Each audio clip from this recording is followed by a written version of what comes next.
Good morning, Jessica. Can you hear me? Yes, good morning. Good morning. Thank you. Just needed to do a little sound check. Yeah. No, understand completely. Thank you.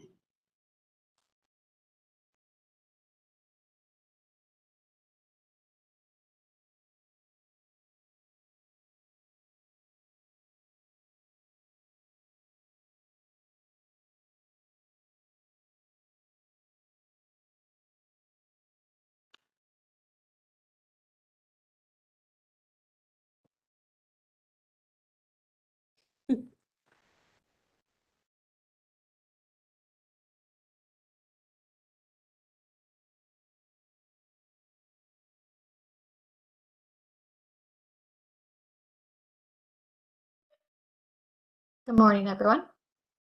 Good morning, Good morning. Julie. Good morning. How are you? Good, Tom. How are you? Great. I love your background. Why, thank you. I wish it was real. Fortunately, mine is. Sometimes you have to live in your own, make the environment you want to be in, right? I totally understand that.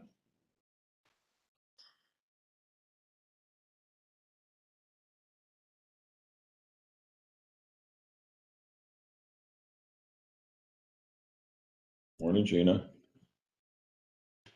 Good morning, Tom. How are you? Great. How you doing?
Morning, Bob.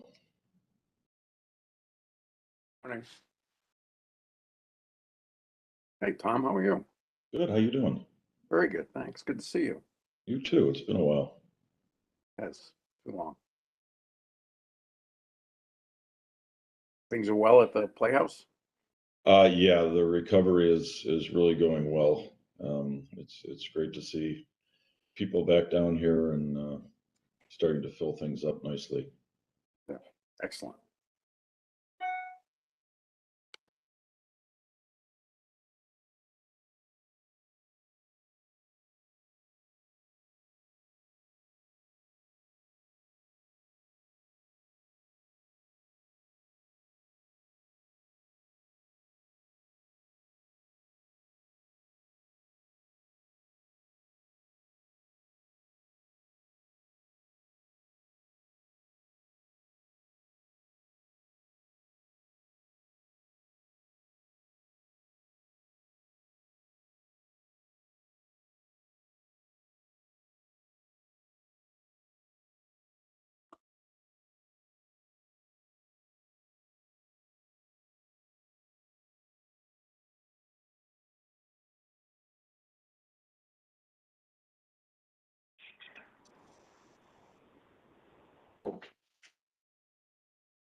Madam Chair, it is 9:01 a.m. and we do have enough for a quorum.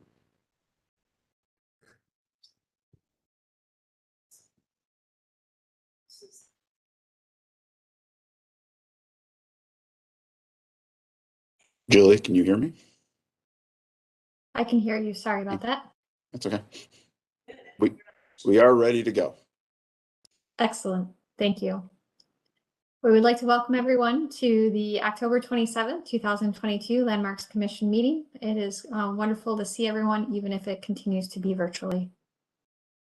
In compliance with notification requirements of Ohio Open Meeting Law and Section 101.021 of the Codified Ordinances of Cleveland, Ohio, 1976, notice of this meeting has been publicly posted. All boards and commission under the purview of the City Planning Department conducts its meetings according to Robert's Rule of Order. Actions during the meeting will be taken by voice vote. Abstentions from any vote due to a conflict of interest should be stated for the record prior to taking any vote. In order to ensure that everyone participating in the meeting has the opportunity to be heard, we ask that you use your raised hand feature before asking a question or making a comment. The raised hand feature can be found in the participants panel on the desktop and mobile versions and activated by clicking the hand icon. Before speaking, and when finished, please wait for the chair or facilitator to recognize you and be sure to select unmute and announce yourself before you speak. When finished speaking, please lower your hand by clicking the raised hand icon again and muting your microphone. We'll also be utilizing the chat feature to communicate with participants. The chat feature can be activated by clicking the chat button located at the bottom of the WebEx screen. All meeting activities are being recorded via the WebEx platform. These proceedings are also being live streamed via YouTube. All requests to speak on a particular matter via our website and email have been considered. We have also received email from those who have provided written comment on a particular matter. We'd like to call the October 27th, 2022 Landmarks Commission meeting to order. Mr. Brunges, please call roll. Ms. Anderson. Here. Mr. Benezzi. Here. Mr. Brancatelli. Mr. Colicchia. Here. Mr. Dreyer. Mr. Edmond. Here. Director Wong. Mr. Strickland. Here. Mr. Tarasik. Here. Ms. Trott. Here. We are also joined by Kevin Roberts from our law department and staff member Jessica Beam. Madam Chair, we have a quorum. Excellent. Before we begin, Mr. Edmonds, it appears that you have your hand up. Thank you, Madam Chair. Just to let you know, I need to go down to council at 10 o'clock. Hopefully it will be brief, but you never know with these things. Hopefully I'll be back shortly. Thanks. Excellent. Thank you for making us aware of that. We'll begin with our certificates of appropriateness and our first applicant, which is the new marquees and signage at Playhouse Square Historic District. A little bit of housekeeping first, that the facilitator controls your slides. Please let them know when you'd like to advance. We'd like to welcome the applicant to announce yourself and tell us about your project. Good morning. Thank you, committee. My name is Tom Einhaus with Playhouse Square Foundation. I'd like to make some introductions of people that are with me today. We have Gina Bernacci, who's our president and CEO, my colleagues Tim Birch, Carl Dettelbach, and Angela Jenkins. Members of our team on this project that are with me today are Chris Lozier of DLR Architects, formerly Westlake Reed Laskowski, and there was a partnership with Paul Westlake on the development of this. Not present on our team is Heather Rudge, who's with Historic Preservation Group, and she's been giving us guidance on the projects affecting the Bulkley Building and Allen Theater. We have Danny Barnese with the Barnese Group, who is a principal designer on this project. Tom Saylor with Design Communications Limited, who has doing the engineering and manufacturing of this project going forward. Others not present and on the team are Turner Construction, Industrial First, Katzel Bueller, and Neptune Plumbing. There will be others engaged as we go through this. What we won't be covering today and is just an update for you all is that in addition to what we're doing with the marquees, we're also going to be refreshing all of the existing digital assets. Everything that is in place today was installed 10 years ago. And as such, it's time for an upgrade. And fortunately, with new technology, we'll be using less energy to run those assets with a higher resolution. We'll be going from roughly an 8-pitch pixelation down to a 3.9 pitch. And we'll be replacing high usage TVs that were in the street kiosks with low electrical usage, high resolution LED video boards. Moving down, and before we get into that, I'd like to give you a little background on myself. I've been with Playhouse Square for 42 years as of last Saturday. In my role, I have led all of the renovations since 1992, and 6 of those projects were historic tax credits projects. As such, I am really grateful that all of our properties fall within a landmark district. Understand the importance of following the Secretary of Interior guidelines for historic preservation. Very familiar with those requirements, and can say very comfortably that the project that we're going to present to you today respects all of those requirements as we go forward. As we look back on the history of the marquees, first of all, there is no remaining historic fabric anywhere on the fronts of the buildings. Historically, the marquees have been changed very frequently from the opening of the theaters in 1922. A lot of those changes reflected the signage of the times. You'll see in some pictures that some of them started to look like, fancy cars, etc. So the history of changing these is not unprecedented.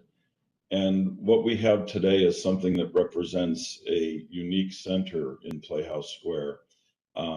Comparing ourselves to, say, Lincoln Center, Kennedy Center, and other centers throughout the country.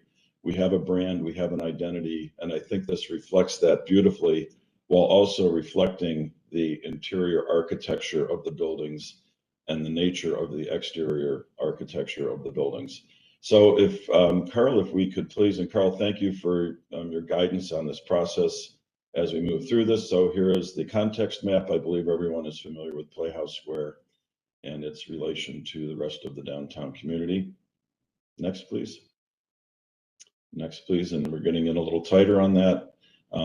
Playhouse Square is bounded essentially by Chester Avenue to the north, Prospect Avenue to the south, East 17th Street to the east, and East 13th Street up through Huron to Prospect on the west.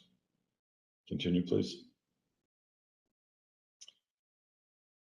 We're going to be specifically today talking about the marquee for the Hanna Theater, the Allen Theater, a new proposed marquee for the Bulkley entrance, and we'll explain that more, the Mimi, Ohio marquee, the KeyBank State marquee, and the Collier Palace marquee.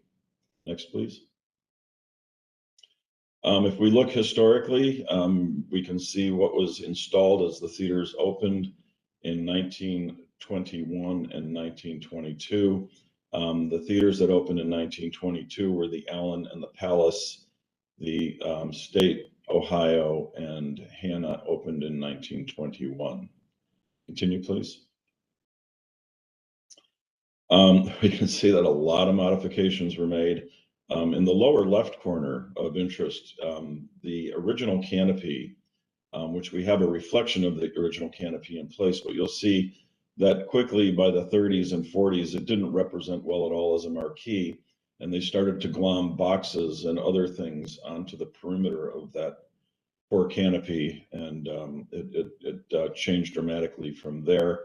You'll see the Hanna Theater had kind of a colonial style, and then you'll see what was happening with the State in Ohio, the Palace with the overbuild on the Three Stooges, etc. And then if you go to the right, 1960s to 70s, you can see again things changed quite dramatically. And as I look back at historic photos, fortunately, we now have sign ordinances in the city of Cleveland that limit what can be done. I also am impressed with the fluorescent streetlight fixtures over the street. I'm glad to see that those are no longer in play. Moving along, please. As we are probably all familiar with the history of Playhouse Square theaters and the fact that they were going to be demolished, we can see the Lowe's signs coming down. All of the existing marquees are replacements. Everything that's there is a replacement from everything that was removed during the 60s and into the 70s. Continue, please. Here again, we're looking at the marquees, 1990s through today. You'll see highlighted with the stars what we're going to be replacing. I think we get a better picture of this, but in the bottom, you'll see that the Allen or the Connor Palace Theater marquee is not really a marquee at all, but a 1990s hotel porte-cochere. Shortly after we installed that, we saw that popping up on hotels around the world, and we're not a hotel. Looking down, you'll see that the state had a renovation in the 1970s, and you can't quite see the Allen in the distance. Continuing, please. Here's some more close-ups. You'll see the gateway arches. By the way, the team that we're working with on the development of this project is the very same team as far as the implementation that we worked with in 2013 when we did the Dazzle project. As such, we know that the materials and the workmanship, et cetera, is of the highest quality. Looking at the upper left, you'll see the canopy of the Allen. We'll get into that in a little more detail. That is a rather flimsy replication of the original canopy that was put on in 1998. It was the most affordable option at the time, but does not serve us well at all as a marquee. Continue, please. Here we are head on looking at the, again, the Allen in the upper right, the entrance to the Bulkley building. I'm sorry, the upper left, the entrance to the Bulkley building on the upper right, the existing Ohio and state theater marquees. Continue, please. The Connor Palace canopy, as we talked about before, and the Great Lakes Theater marquee, which was renovated in 2007. Continue, please. We're looking now at a nighttime shot of what we're proposing for the new marquees. We will get into specific details and design of these. I will say an overarching comment is we are very cognizant of the daytime view of these and the nighttime view. We're cognizant of light pollution and ambient light, and the existing marquees do a lot to provide light pollution and extraneous ambient light. So these are going to do a lot to control that and really provide a dazzle to the environment, but without being glaring and blaring. Continue, please. So first we start with the Allen marquee. As I mentioned, that is not the original marquee at all. That was installed in 1998. And when one gets close up on it, it's essentially pressed tin that was painted with a patinaed copper color. The new marquees, when they go in, will retain the guy lines or those chains, which are remarkable wrought iron links. They're not welded together. And interestingly, when one stands on top of that marquee, and if you were to pull on that chain, you would feel the motion of that throughout. So it's a very authentic piece that will be retained. Above that, the green structure is a blade sign that was put on to promote shows in the 2013 renovation. Continue, please. These close-ups don't quite do it justice, but there's a lot of deterioration on the finishes. The wiring is running its course. It's from 1998 till now. That's about 25 years old. And again, at the time that we did it, it was a most affordable option. I'll put it that way. Continue, please. Here we are showing the existing dimensions, which are important because as we get into the new marquees and the new designs, we've stayed true to many of those dimensions with one exception, and that is the dimension as it extends away from the building, as we have been plagued by damage on these marquees from vehicles hitting them. Euclid Avenue, started out as a streetcar street, and it has been modified over the years. As it's gone through its gyrations, it's actually elevated in height, and the vehicles coming in are taller. So that's been an issue. Continue, please. Here is the new marquee. I will also point out that I have reviewed this project entirely with Kathleen Crowther of the Cleveland Restoration Society, of which I am a life member, and Kathleen endorses this wholeheartedly. Again, considering this marquee, we feel it's reflective of what's in the interior of the theater. We'll get into that a little bit down the way. It can be removed without impacting the architecture or the finishes of the existing historic building. Continue, please. Here it is. The one on the left is the deteriorated existing canopy. The one on the right represents the new marquee. I'm also going to point out, as we look at these pictures of the marquees, we consistently see a gold color, and we'll talk about that in more detail as we go through the presentation. We selected a gold paint that is reflective not only of the light that we put within the body of the marquee, but also reflective of daylight. And it's not that deep of a gold as one would see right there, but it is a gold that would pick up shadows, daylight, reflections from other buildings, etc. So we have a daytime view and a nighttime view. And I think what we've put together with the daytime view will be varied throughout the portfolio of marquees. Continue, please. Demonstrating the structure, and you'll see the underlying structure there. That structure is how the marquee had been chopped down over the years, and the outlying structure represents the new marquee and respecting the curvature of the doors as they go into the building, which was restored when we did the 1998 renovation. Continue, please. Looking at the front, we can see the existing use of the guy lines, again, the dimensions. Every marquee, and you'll see that some of the marquees, the original frames of the marquees were tilted back for drainage. We are accommodating drainage with the original piping, which will all be refreshed, but it'll be within the slope of the roof behind the facade of the marquee. The side elevation shows where the video boards will be, and then the ornament on the above it and around it and along the front. Continue, please. This just demonstrates the structure, the proposed structure. All of these structural elements have been confirmed locally by Tim Loth of AECOM, who's been a wonderful partner. Also working with engineering support from DLR Architects and Chris Lozier's team. Continue, please. What we've done on every marquee is we've looked to the inside of the theater for prominent features that we can bring to the outside, much the same as what we did with the other elements in the theater in the neighborhood. So we've taken the underdome, we've pulled it to the outside.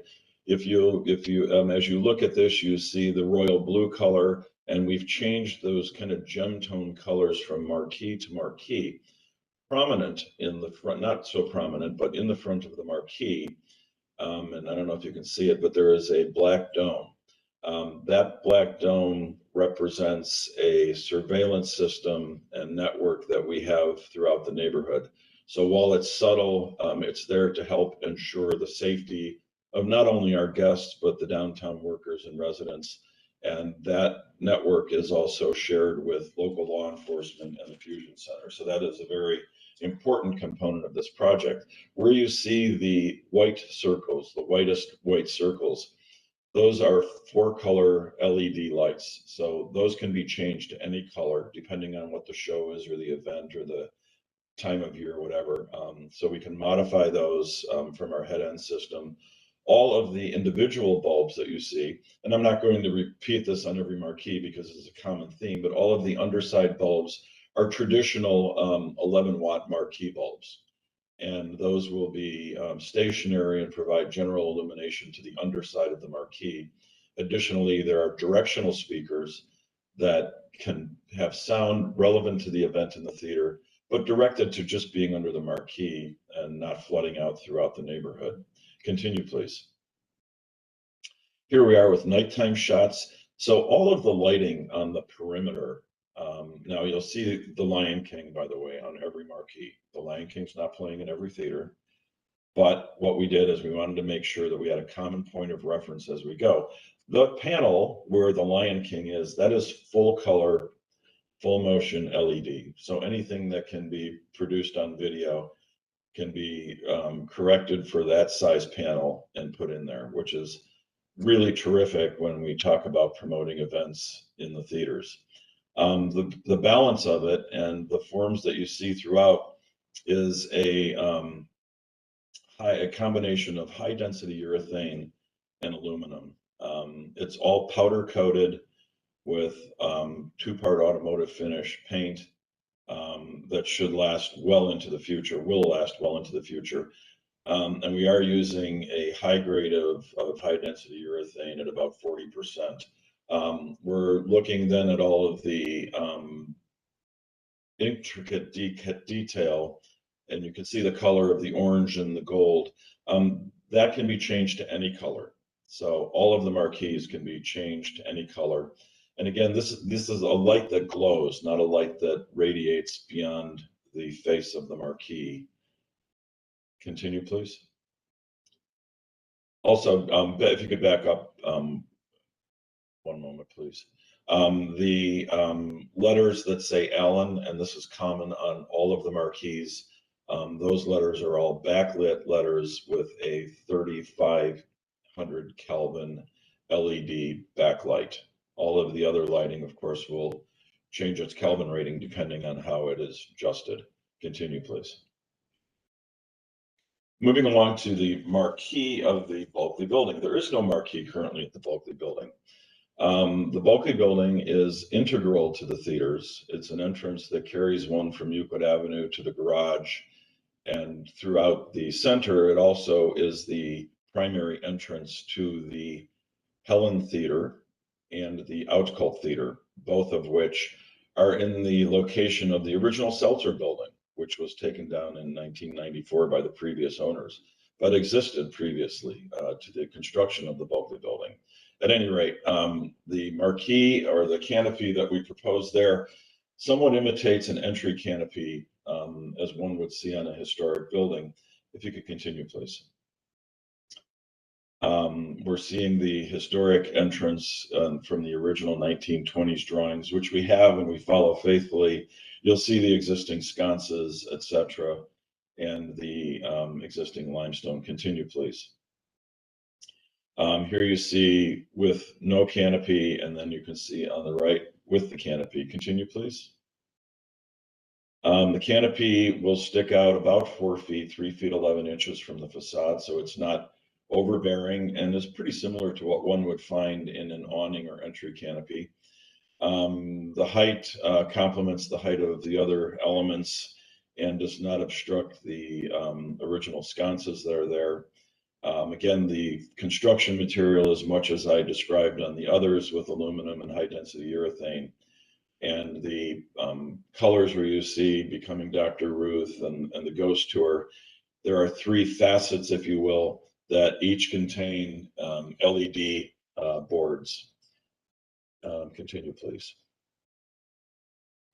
You'll see here some of the engineering, and we'll get a little more detailed on the fastening points. And what I want to emphasize on this is it's completely reversible. We'll simply be removing 2 existing stones and putting those into storage. for some time in the future, if another use comes out for or this gets restored back to what it was originally, those original stones will be kept in storage, as we do with historic material in all of our properties. Continue, please. So you can see those connection points on the side. The white panel is just simply the depth of the building. It was just gray. It's other masonry behind. And then you can see the connection points. Continue, please. And here we are looking at it from the front. Go back to that one, please, again. Thank you. Looking again at the attachment steel points, there are distinct pieces of stone on either side that are removable. We've done the investigation. They're about 6 inches thick, and there will be another piece of stone put into place for the back piece, and then metal fabrication of this canopy will cover those elements. And this does meet the Secretary of Interior guidelines for historic preservation. Continue, please. Here we are with the day and night shots. Everything that I described about the lighting and the ability to modify the lighting is true to these units too. And if you look at the crown, all of the lighting that you see there are LED strips buried within an extrusion, if you will, that hides the LED strips but allows them to glow through. Continue, please. Here it is from the back, looking outside the building, and you can see the metal panels that flank either side that will cover the structural attachment points. Continue, please. Moving along to the Ohio Theater. Now today, the theater is called the Mimi Ohio Theater. It has been named in perpetuity. If you look at the signs beneath, you'll see the entrance for bin 216 and then Mimi Ohio Theater on the transom. That will no longer be on the transom, and you will see that it will be placed on the new marquee. The upright sign on the left will remain. Here's a bit of graphically showing the damage that has occurred over the years, and the damage that you see on the corners in the middle of those pictures, that's all happened over the years and has happened as recently as about 3 months ago. The last time these marquees were hit, the state has a similar condition. It dislodged the entire front of the marquee. These marquees were put on in 1978, I believe, and it was part of the activation of a UDAG grant, and it was done as modestly as possible, as there were many other financial needs. So it's definitely run its course. The wiring is about 50 years old and is definitely shot. So continuing, please. Showing the dimensions, the 11'10" will remain the same. The 26'2" will remain about the same. The one that's going to change, though, is the 20-foot dimension away from the building. We're going to remove almost 2 feet from the front of that marquee and the state marquee. And if you look at this picture, you can see how they start to encroach the curb lane. Continue, please. Here we are with the new marquees, showing the dimensions. And continue, please. Looking head on again, the existing marquee and the new marquee. And again, I want you to be cognizant of the fact that the gold that we have selected is a lighter color, a lighter shade than that. It'll be reflective of not only the light at night, but the daytime light in the different areas of the neighborhood. Go ahead, please. Here again is the rooftop. Interestingly, the structure that supports these the original marquees will be reused, and it's a concrete encased steel. It's quite substantial. Continue, please. Here we are looking at the front and the side, again with the video boards, the overall dimensions, and its relationship to the existing facade. Continue, please. A bit of a study on the structural concept and attachment. Continue, please.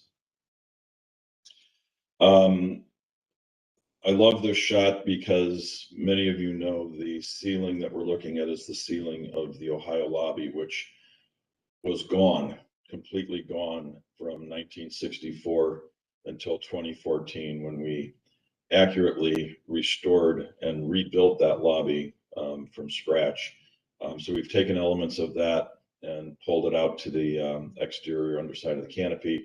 I won't go into all the details, but the detailing of the underside of the canopy is consistent through all of them, with the lighting, the surveillance, the speakers, the coloration changes on each one. We saw blue, we see a regal purple, we'll see a red, a gold, or a red and a green.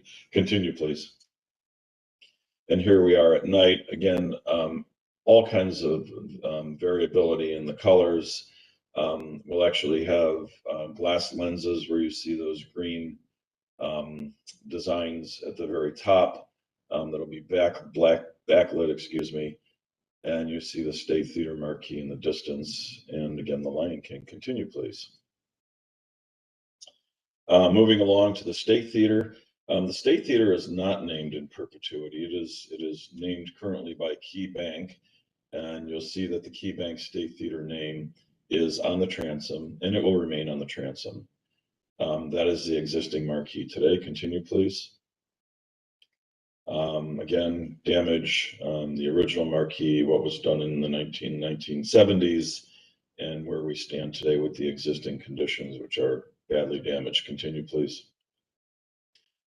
Again, getting into the dimensions, and again, the primary dimension that changes on this is the 20-foot dimension. Continue, please.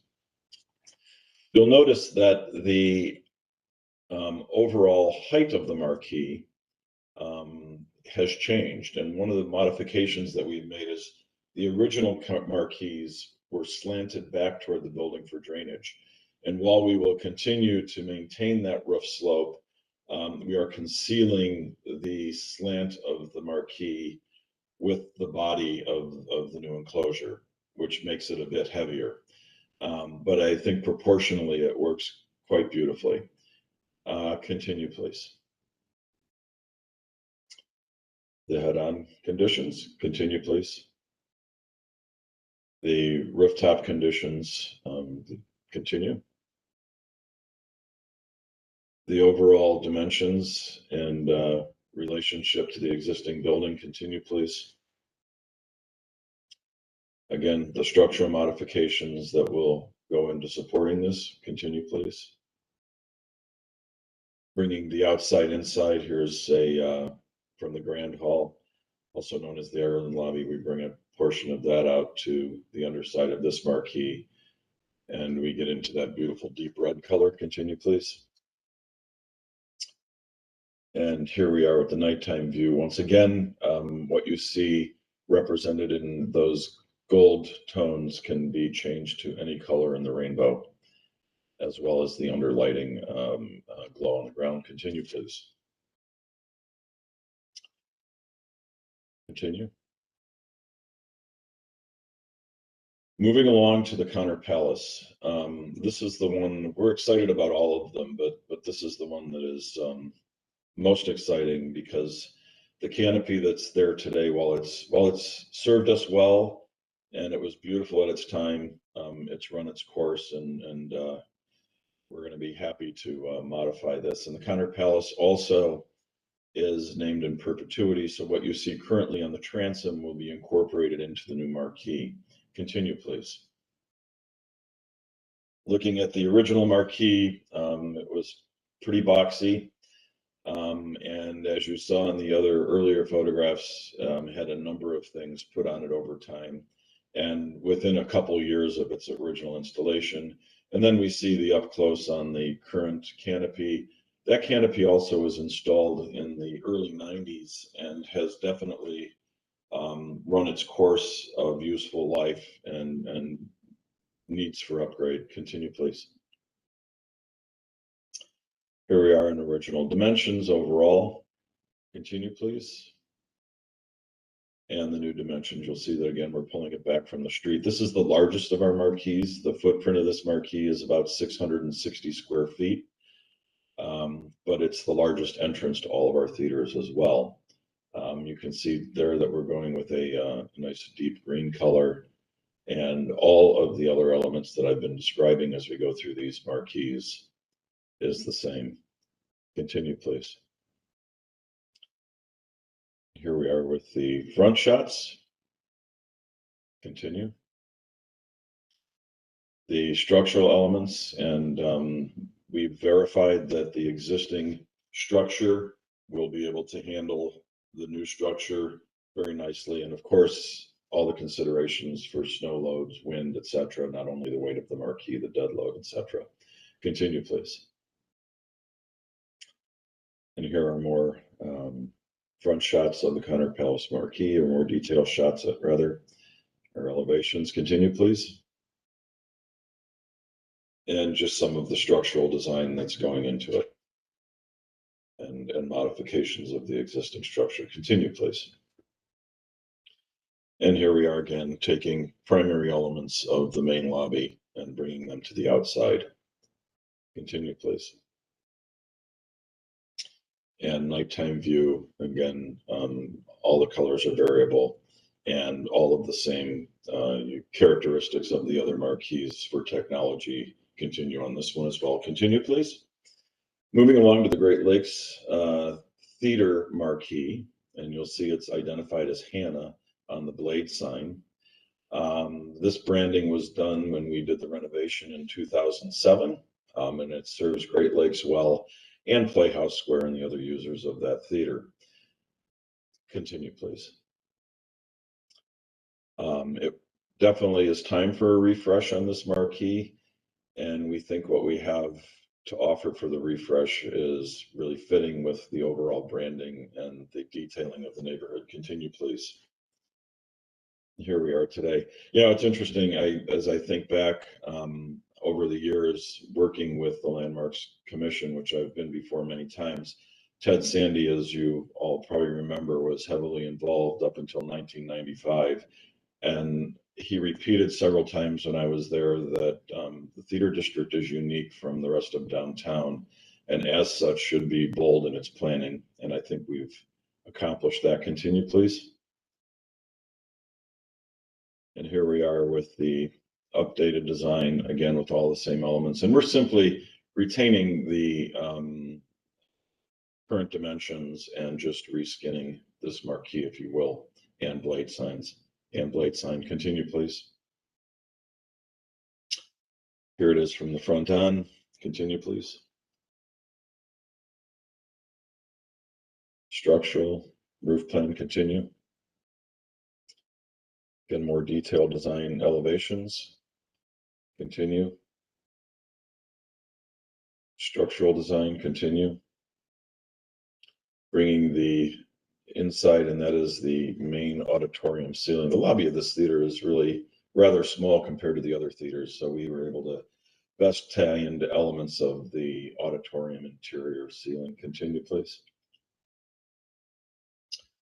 And here it is at night.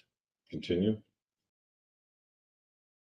We have one other item of district signage, and this is a entry to the RJF President's Club, which is on the second floor of the Lowe's building.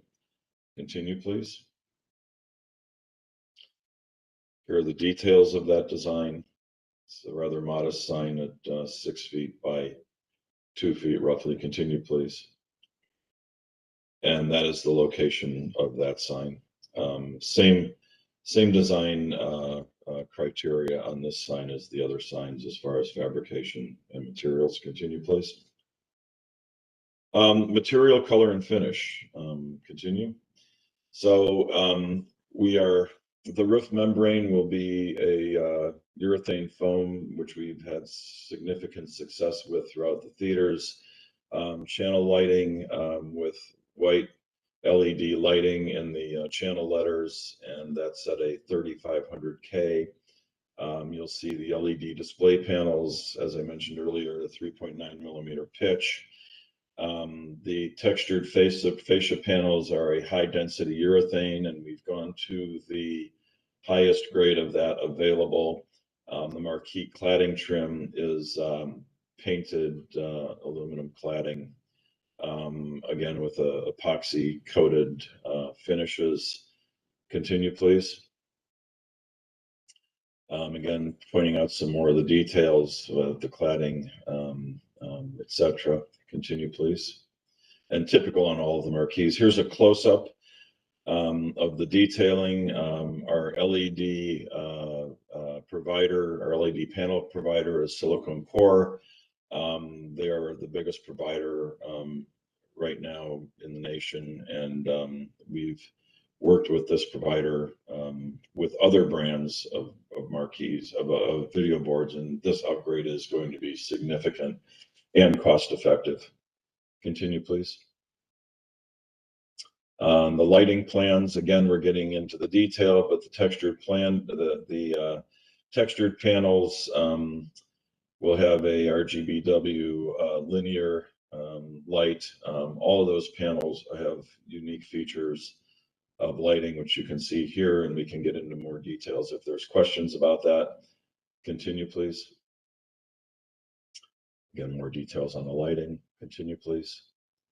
The 360-degree digital security camera, the recessed lighting, RGB downlight, and the LED 27. And by the way, we're doing 27K on the lights under. We're very sensitive to color temperatures of lighting. It's extraordinarily important to me personally and to Playhouse Square how we handle lighting of interiors and exteriors. Continue, please. Just some cut sheets on the lighting. Continue, please. More details on the lighting that we're using. Continue, please. We are totally programmable on these, and typically what we'll do and what we've always done is kept the marquees turned on until roughly 2 a.m. So they will go on at dusk till 2 a.m. They might be lit a bit differently depending on the shows.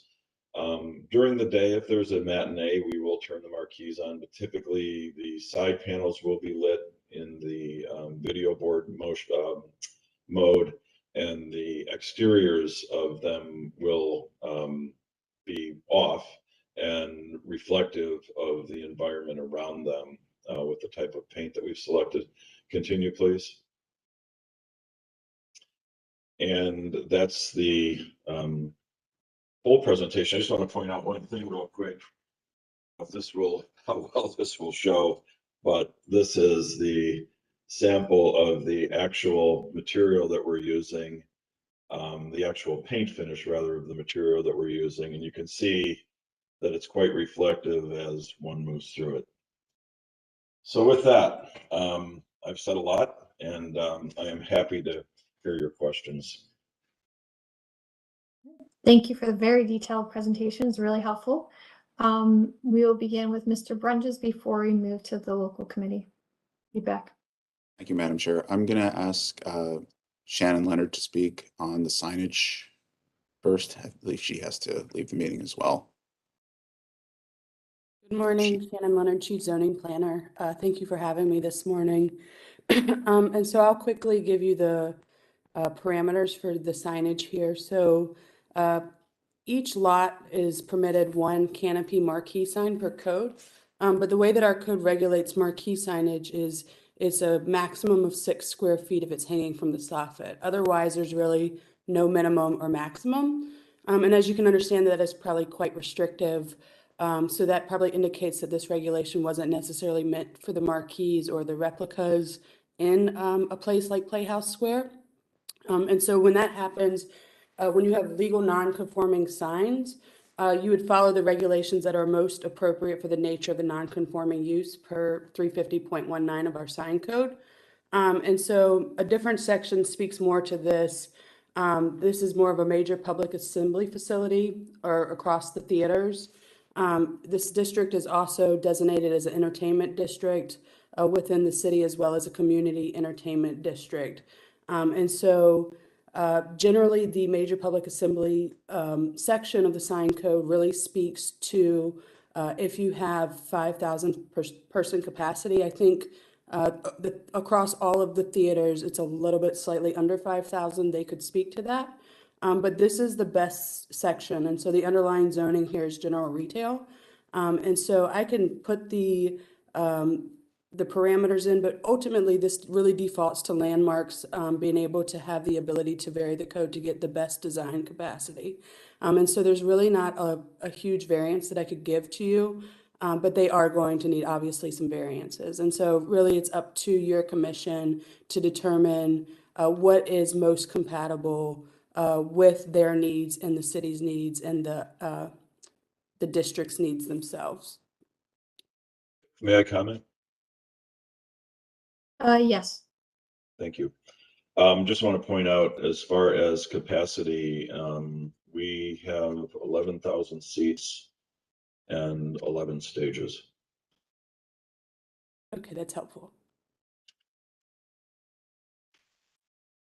Shannon, just a quick question. Would we need to act on those variances individually for each building? Or is this as a whole? Is each building on a separate lot? Tom, can you Tom. help us with that? Well, each marquee is on a separate building, but all under one ownership. Right, but Are are they- they different parcel numbers? I believe that, oh, yes, of course, they'd be different parcel numbers. Okay, so you would act on each one.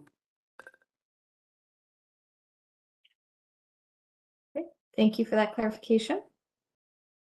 Mr. Brunges, do you have feedback from the local committee, or do we have a different representative? I will kick that over to Allison Henney of City Planning. Morning. So in summary, the design review committee had a very healthy and robust conversation. They applauded the efforts to modernize the marquees, but still maintain compatibility with architecture. I would also like to highlight the fact that Playhouse has been a great partner with the city in communicating their efforts moving forward. Similar to what Mr. Ironhouse had indicated, they did think there was a certain amount of flair for the marquees, but very appropriate for the context of the area and will bring a lot of life at night. They felt that the marquees worked together as a whole, but perhaps to the detriment of the design, as they appeared very homogeneous and tended to compete with one another. They did wish to see additional details, especially at the corner elements. As Mr. Brunges has the motion forms up, there was unanimous approval of the Allen, the Hannah, the Connor, the Bulkley, and RJF presidents. But there was not a unanimous vote on the Mimi, Ohio and Key Bank State Theaters. They felt that perhaps those marquees were out of proportion with the building, and again, looked too much like the other ones and could have been reduced in size to provide a little bit of variety. I know there were some conversations around using the existing structure, which may increase the size of the marquee designs themselves. There were additional comments about the conflicts of the marquees with the existing displays that are above them, that the design of the marquees were not incorporating those elements into it. And that was pointed out for the Connor, the Mimi, and the State Theater. There's also discussion about the Hannah Theater and not working within the adjacent canopies, which may impact the visibility of the displays. All in all, they were very impressed with the design package. And while they were able to vote to provide final approval, they were a little reluctant, as that had been the first time that they were reviewing the project, and really thought that they could have used a schematic approval first to work on these additional details. And that is all. Thank you for the summary. That's very helpful. May I comment? It's okay. Let's open up the floor to the commission, and then we can then move on to your feedback. Does that sound good? Fine, thank you. And we'll open up the floor to the commission. Mr. Edmund, I know you had a time constraint. Yeah, thank you, Madam Chair. So, Cleveland is a city of hidden gems, and Playhouse Square is probably the Hope Diamond of the hidden gems. And I think this will do a lot to enhance the branding and awareness of Playhouse Square. And I really appreciate Allison's very thoughtful comments. And to the flair that I would say it's not just flair. This is like exuberance. These sort of big kind of postmodern statements. But what place would be more appropriate for that? I mean, these are very theatrical. I do agree with your statement, Allison, about I think maybe the Ohio and the state could be differentiated a little bit more from the others. But I understand there's a consistent branding, and I appreciate that. I also appreciate the thoughtfulness about the lighting, and some of the delightful little things like one of them has like little griffins on it, and then the little glass lenses, little kind of Easter eggs there. And I agree. I would also like to see more information on the detailing, because I think that's really going to make a big difference in the impression that it gives. I fully support the project. I fully support the variances that may be required. I do have one additional design question, and that is the typeface of the main lettering, which is sort of consistent, but not exactly consistent from theater to theater. I think the sort of strong sans serif of the Allen and the Mimi is a little inconsistent with the design of the overall, like I said, kind of postmodern canopies. The Connor Palace, which is a pretty traditional Roman serif, maybe works a little better. I don't know. And the Great Lakes Theater looks an awful lot like the Great Lakes Brewing Company logo, particularly at an angle as it starts to get narrower. So I would suggest maybe looking at whether that typeface or suite of typefaces should be more consistent.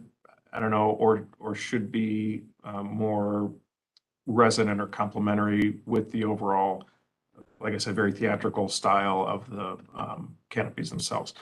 But overall, I think this is terrific and has a potential to be a great branding and awareness opportunity, not just for Playhouse Square, which should be, more nationally and internationally famous, but also for Cleveland itself. Thank you. Thank you for those very thoughtful comments. Mr. Brunges? Thank you, Madam Chair. I'd like to give a little bit of a staff report here based on our findings. The proposed plan was originally met with some concerns, mostly with the changes from the current marquees. There's currently a diversity in the signage harkening back to the original experience of the district, and this proposal felt more like variations on a theme or more homogenized. Each theater had its own identity as they would compete with each other for business, and as such, these marquees changed over time, becoming grander. The current proposal is pulling from those later marquees while honoring the master plan of bringing the inside out. Therefore, before staff could give a recommendation, we had to do some more research, and as we did, we became more comfortable with the proposal. We found that there was evidence of the large and grand marquees. There's evidence that there had been a similar color scheme across the theaters. There's likely evidence that there had been signage at the second Bulkley building entrance, and they are adapting to existing infrastructure and or creating reversible modifications.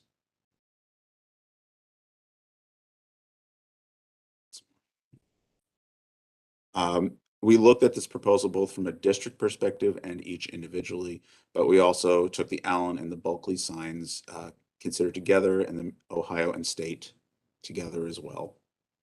Based on our review, we have the following findings: that the Hannah Theater is replacing in-kind 1-for-1 and is appropriate as presented. The Allen Theater is not replacing in-kind, but is proposing a marquee with massing that has documented evidence, which would be also appropriate. The Bulkley entrance is a new sign, and we found some evidence, particularly in this picture on the right, where you see that there's a neon sign that appears to be in that location, that there may actually have been signage there before, and that the new sign is understated and works with the existing architecture and is also appropriate. The Ohio and the state marquees, based upon evidence, the proposals are appropriate, but historically the Ohio Theater has consistently had a smaller marquee than the state and the other theaters, and this might be an opportunity to create some additional diversity.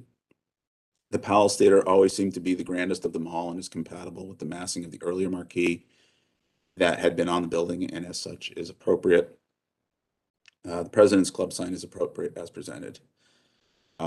Staff recommendations are that there's two things that we would like to see considered. One, The Mimi, Ohio marquee be reduced in size to be more historically contextual in relation to the other marquees. And then introduction of the quarter elements seen here on the Palace, the State, and the Allen theaters, which could create some more diversity and individuality while still being a part of the overall theme. We are supportive of the project as a whole and would support any variances needed for signage. Thank you. Thank you, Mr. Brendes. Mr. Einhaus, would you like to respond, or shall I continue with the feedback from the commission? Then you can respond when you hear a little bit more. We're fine with getting all of the feedback and we'll respond to that as a whole. Thank you. Excellent.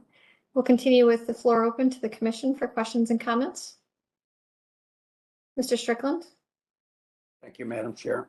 I would just like to express that certainly I'm very much in favor of this project.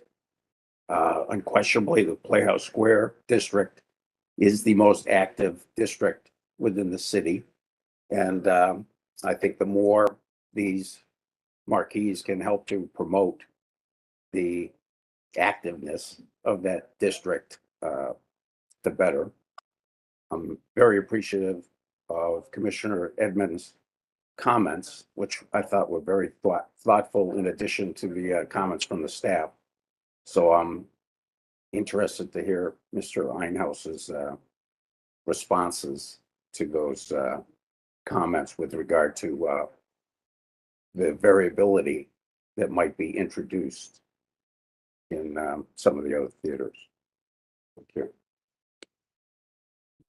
Thank you, Mr. Strickland. I'll just give my comments here and then questions and comments, and then we'll see if there's any more before Mr. Einhaus should take back over or respond. Similarly, I'm very much in support of this. I think I was actually just down the district this past weekend, and it's just such a jewel, and it's just it's a great asset for Cleveland, and I think this project will really enhance that.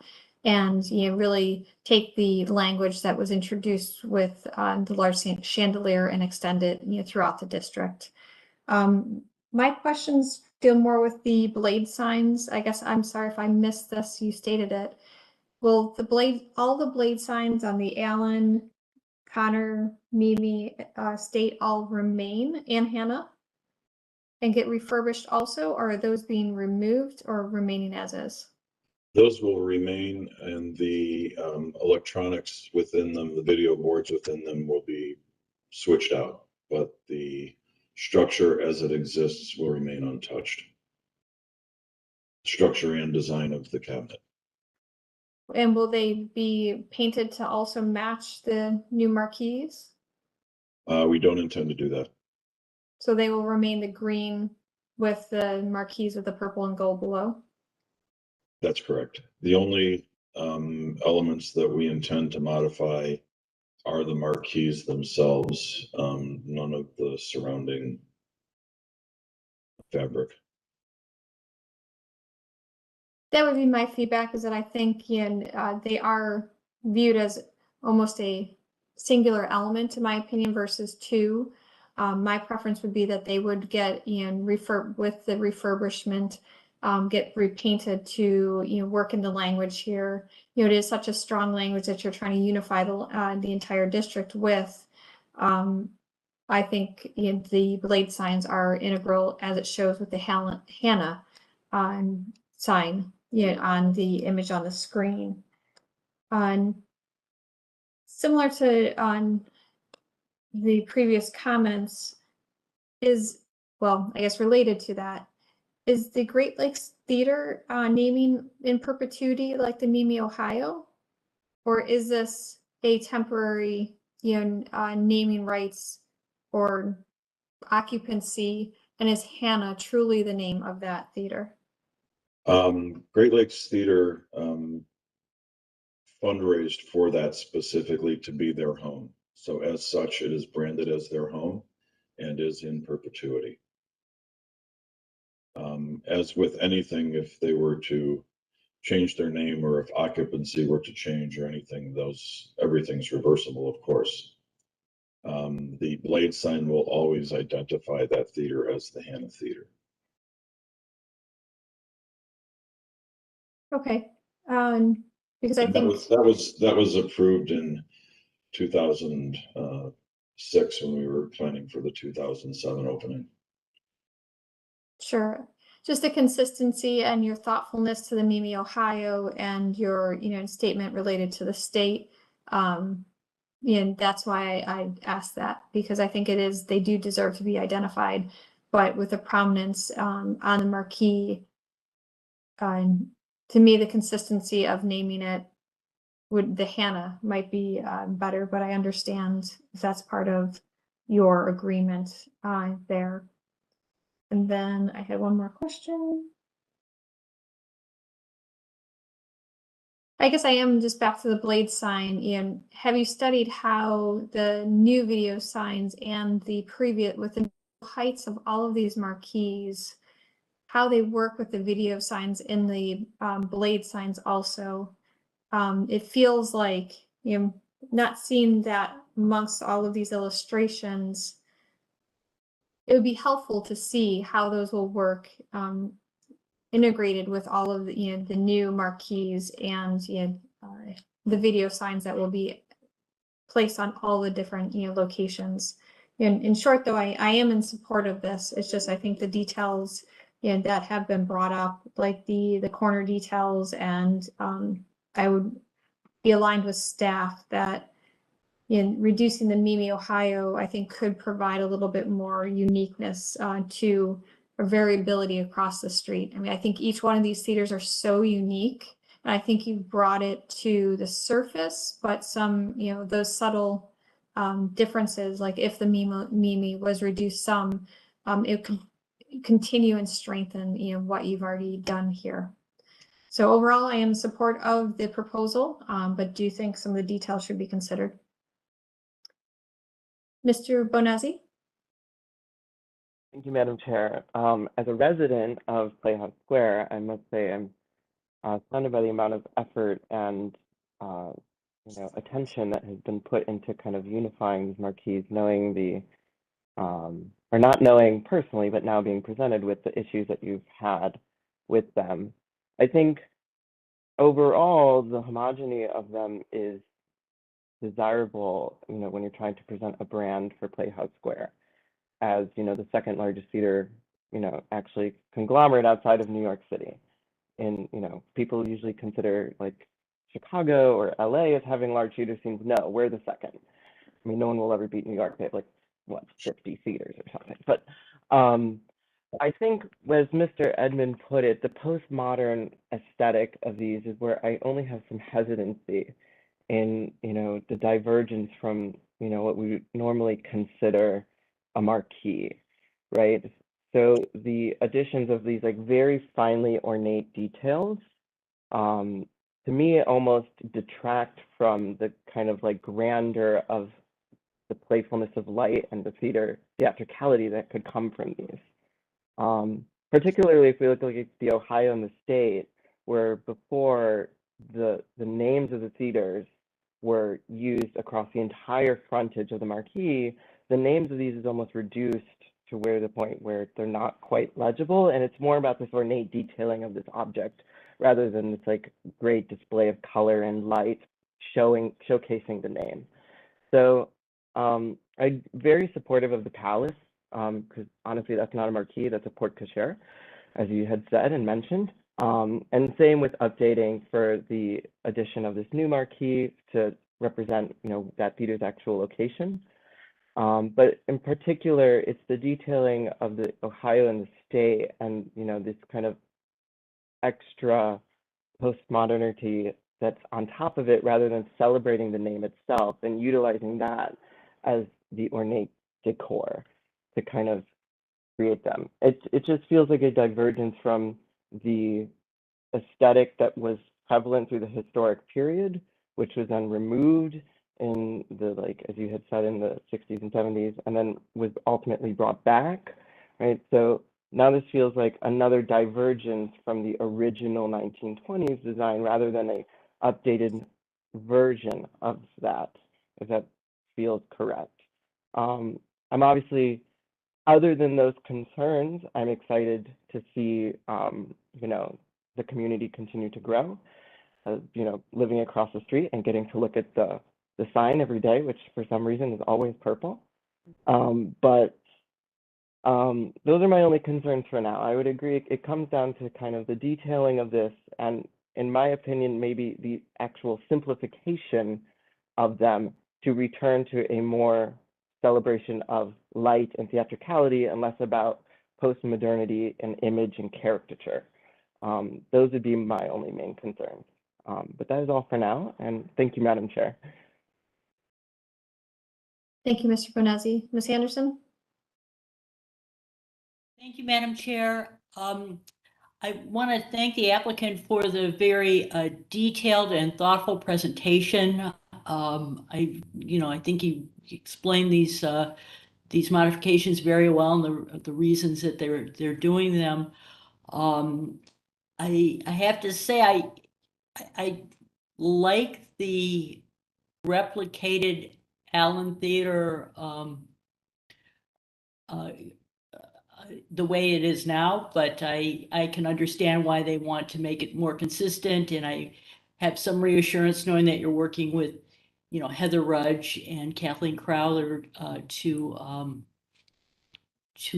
keep a traditional perspective on the feeling of the street. The Bulkley building, it's very elegant now. It's you know, lovely and simple. I take it there is a theater in that building. Is that why you want to add this marquee?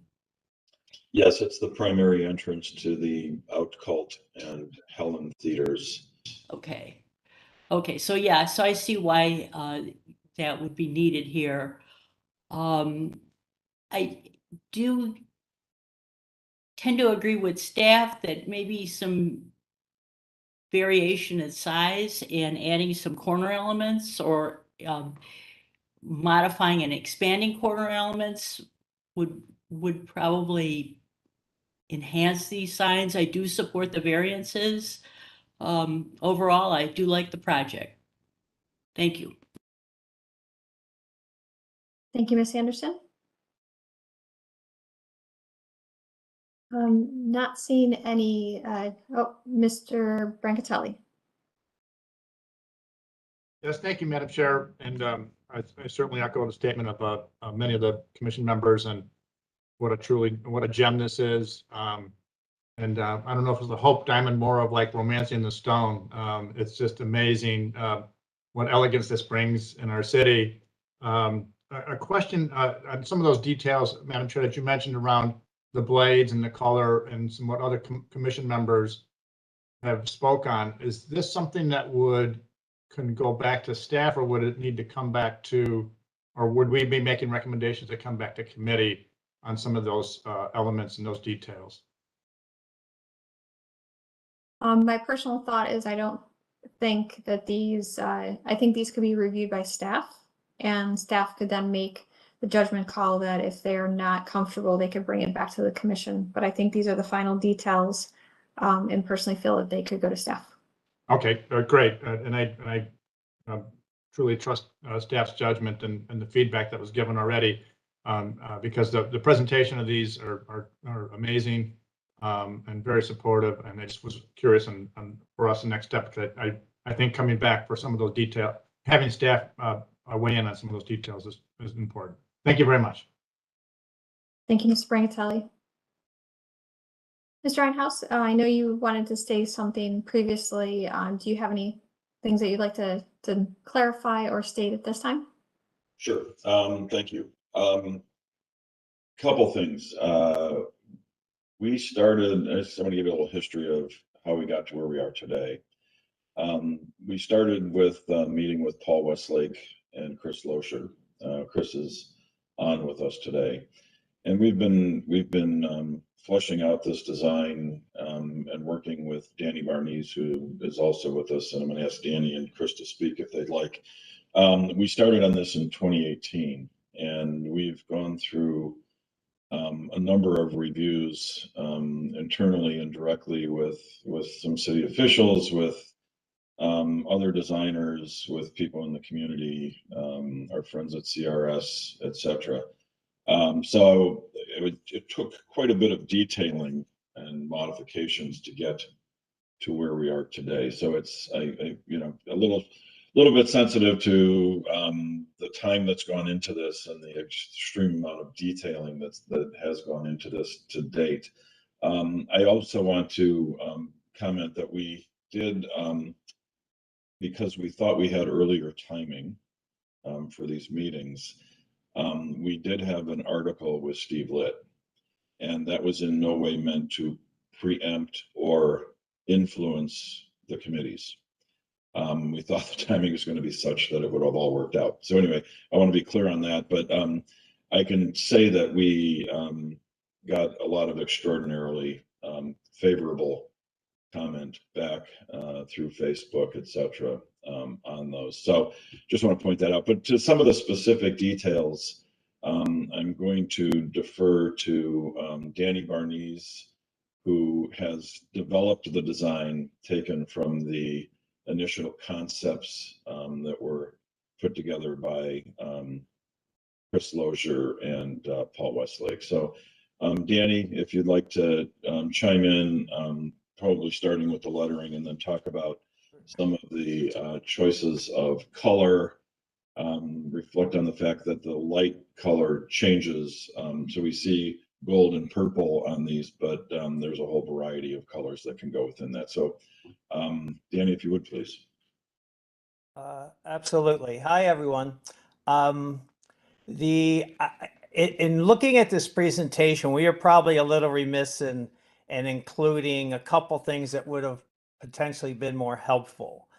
And as everyone was making comments, what I did was I put together a couple slides to kind of add some clarity and maybe some response to some of the questions. Is it okay if I share my screen real quick?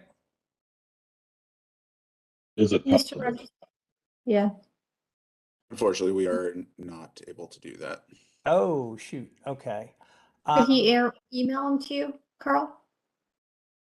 Could you access them or not quickly enough to share? I'm sorry, probably not quickly enough, but hopefully you can describe them. Okay.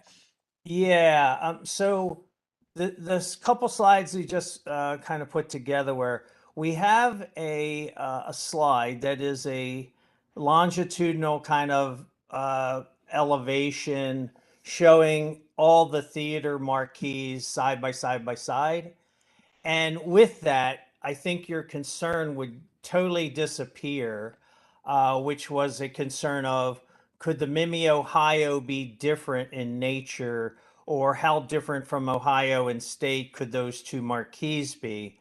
Those two marquees are dramatically, the state is dramatically larger, wider than the Mimi Ohio.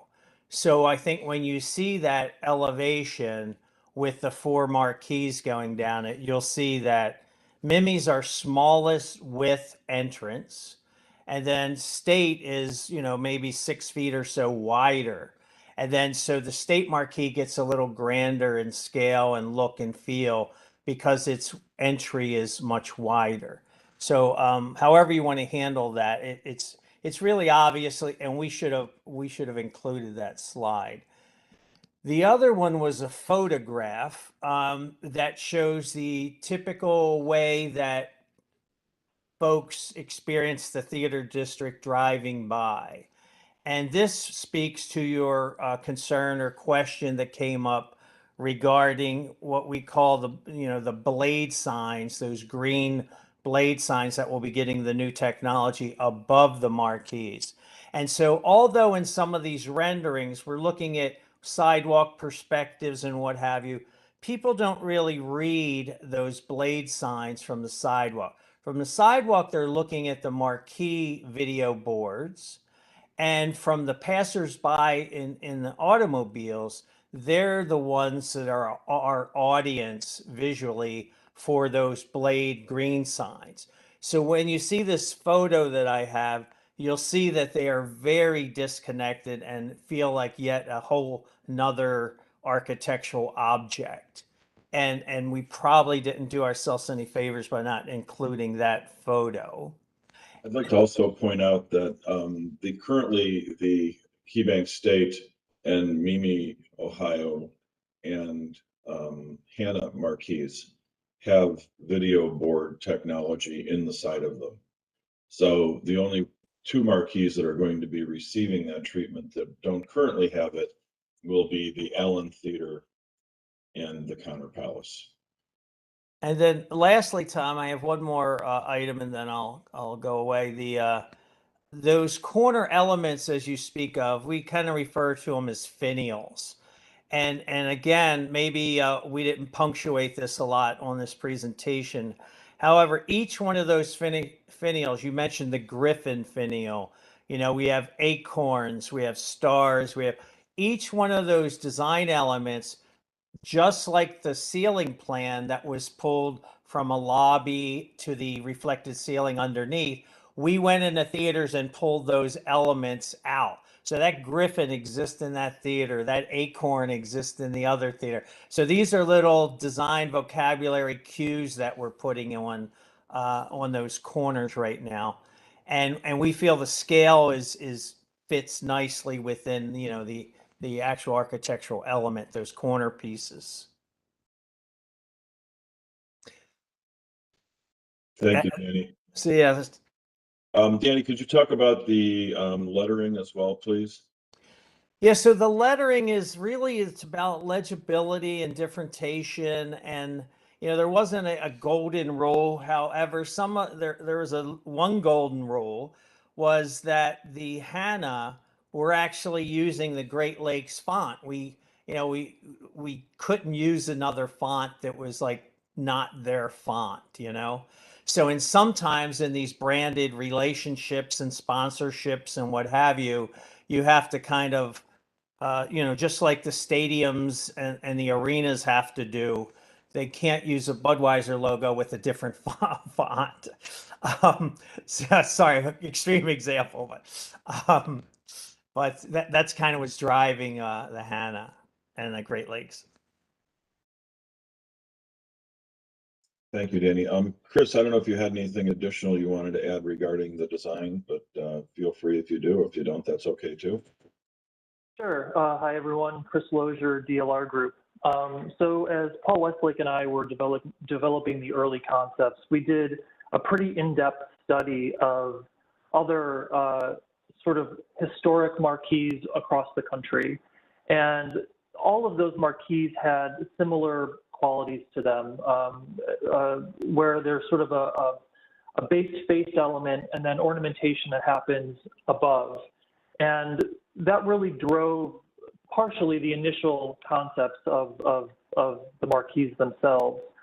So we took inspiration from marquees like the historic Granada Theater and the Coronado Theater, as well as the Paramount Theater, New Victory Theater, the Chicago Theater, the Ohio Theater in Columbus, that all had similar sort of ornamentation, at least as a starting point, so that we were being consistent in how we were applying ornamentation and detail from marquee to marquee.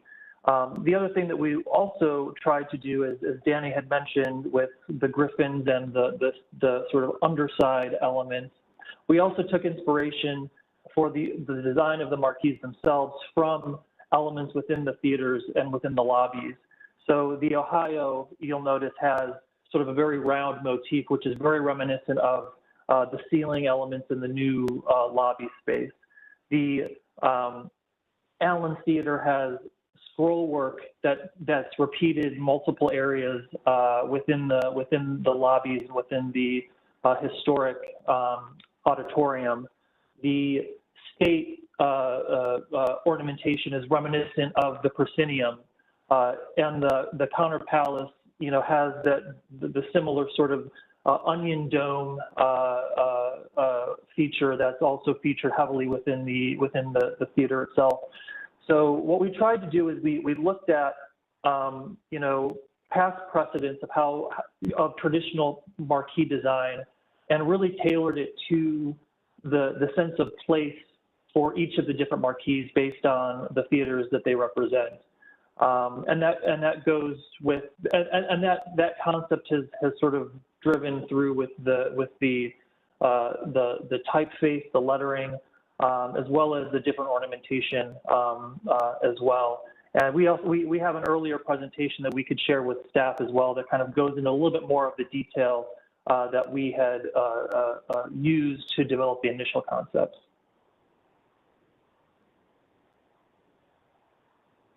I think it would be helpful to share both of those items that you referenced with staff. And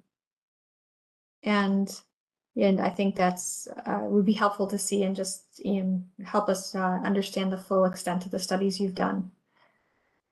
I would like to point out that at this time we are planning to, people get surprised when we say this, but we are planning to turn these marquees on June 10th of next year. So we are advancing quickly with our planning here.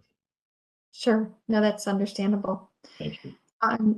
Staff, I'm sorry, I'm reading what staff just noted to me on, we do, for notes to the commission, we do need to vote on these individually because they are not one property, they are individual properties and locations. So there is the opportunity that we could move on and start voting on each one individually. And if there are conditions that we feel we need to, add, we can add those individually to each location. Madam Chair, can you list those individually? The ones that conditions or? No, so we have 6 votes then? We'll have 7 actually. The Hannah, and I have them written down, the Hannah, the President's Club signage, the Bulkley entrance, the Allen, Ohio, State, and Palace. Yes. I would ask if on the motions for the Helen and the Allen, if they could contain language that supports correctness with the Secretary of Interior guidelines, as these are both on a project that we are proposing for tax credits. Federal at this point. Okay. That's helpful to know. Ms. Anderson, I don't mean to overlook your hand. It's been up for a while. Do you have a question or comment? I have a question. Yes. You are able to provide a full rainbow of colors on the lighting, correct? Yes. Yes. Will there be any coordination of colors, especially on the Euclid Avenue signs when they are lit? I noticed, in the examples here, we're showing, the prominent color, of course, is the gold, but we have like a fuchsia purple theme going on here.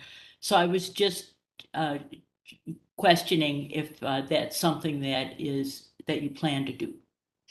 Yes. What we're planning to do, once everything is in place, there's going to be a period of commissioning that will go on for several weeks. During that commissioning period, we're going to be on the street and we're going to be looking at the juxtaposition and the relationship as we go through. So we're likely to have a kind of the standard, if you will.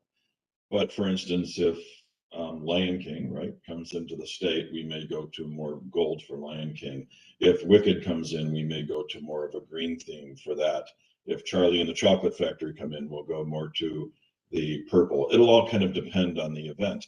We also may find that at certain holiday periods or certain important events to the city or nationally, we may choose to color the marquees differently. Much as we see, for instance, on the terminal tower or other places. But typically we'll have a mode that is complementary across the palette. I appreciate that clarification. I know with the terminal tower, they have the capabilities and they change the color. And it's fascinating. I just would like to see that it's somewhat coordinated so that it just doesn't become a cacophony of color. There's some unification there. So that's my comment. Thank you. Thank you. We appreciate that. And I can tell you that it's important to us too. And as we looked at the original project that we did in 2013, we made sure that we weren't just throwing color all over the place. You'll see that we stayed consistent with about a 3K glow on everything. We varied it a little bit. So we're very cognizant of making sure that it's beautiful and appealing and not distracting and ugly, if you will. Thank you. Thank you. Right, in the interest of time, I'm going to start moving this forward. Let's start from the easiest to maybe some of the more intricate ones. Carl, could you bring up the President's Club sign?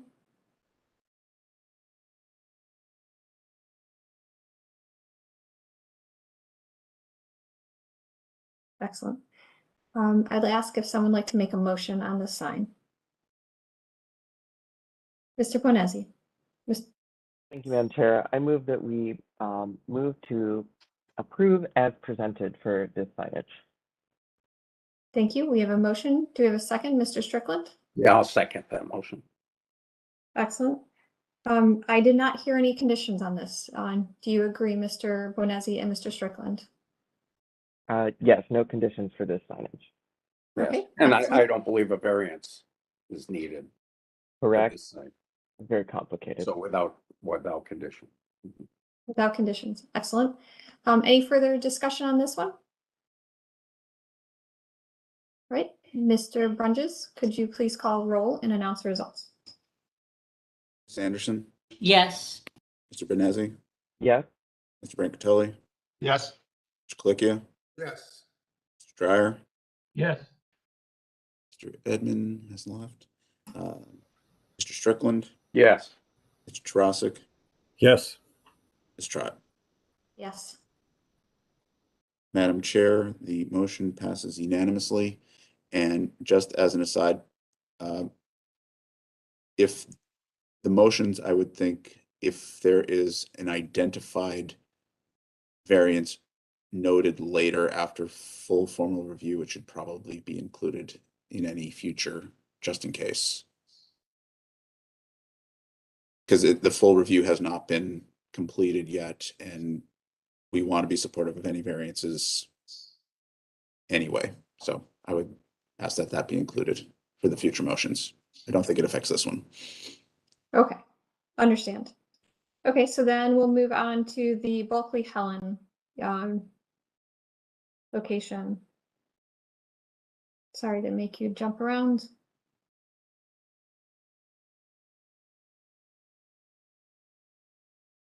Sorry. I guess I should have done it in a different order. There you go. I would ask if someone would like to make a motion on this proposal. Madam Chair, I'll move to approve as presented with the stipulation that it meets the Secretary of Interior guidelines to support the funding request, and that any variances that are required also be supported by the commission. Thank you for the motion. Do you have a second? Yes, I second that. That's Mr. Colicchio. Yes. Excellent. Any further discussion? No? All right, Mr. Brunges. Please Ms. call Anderson? roll. Ms. Yeah. Anderson, Go ahead. Yes. Mr. Benezi, Yes. Mr. Brancatelli, Yes. Mr. Colicchio, Yes. Mr. Dryer, Yes. Mr. Strickland, Yes. Mr. Trasek, Yes. Ms. Trout. Yes. Motion passes unanimously. All right. And Mr. Brunges, why don't you just go to the one, whatever is easiest of all the locations, the slide with all the locations up to make it easier on yourself. I think the Hannah one should be next. Just, Okay. Then we'll move on to the Hannah location. Would someone like to make a motion on the Hannah? This is Alan. I'll make the motion, including the zoning variance if necessary. Or the variance, not zoning variance, the variance if necessary. I second. Okay, so we have a motion and a second. It appears that this one actually does that. All right, any conditions or considerations that we feel noted on this one, required on this one? No, I'm looking at my notes right now. Okay, so then there are no conditions on this location. Mr. Brunges, could you please call roll and announce the results? Ms. Anderson, Yes. Mr. Benezi, Yes. Mr. Brancatelli, Yes. Mr. Colicchio, Yes. Mr. Dryer, Yes. Mr. Strickland, Yes. Mr. Trasek, Yes. Ms. Trout. Yes, Chair, the motion passes unanimously. excellent. We'll move on to the Connor Palace.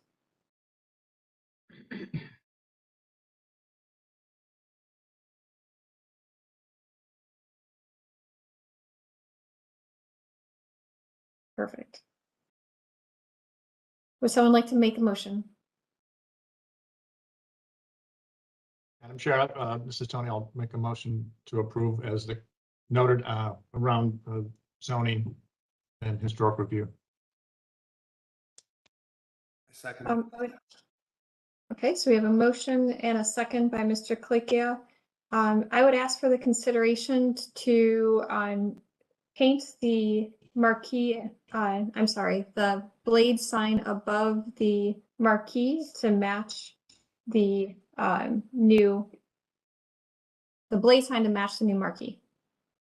Do you agree with adding that consideration? Madam Chair, is that a consideration to bring back to the staff? Yes.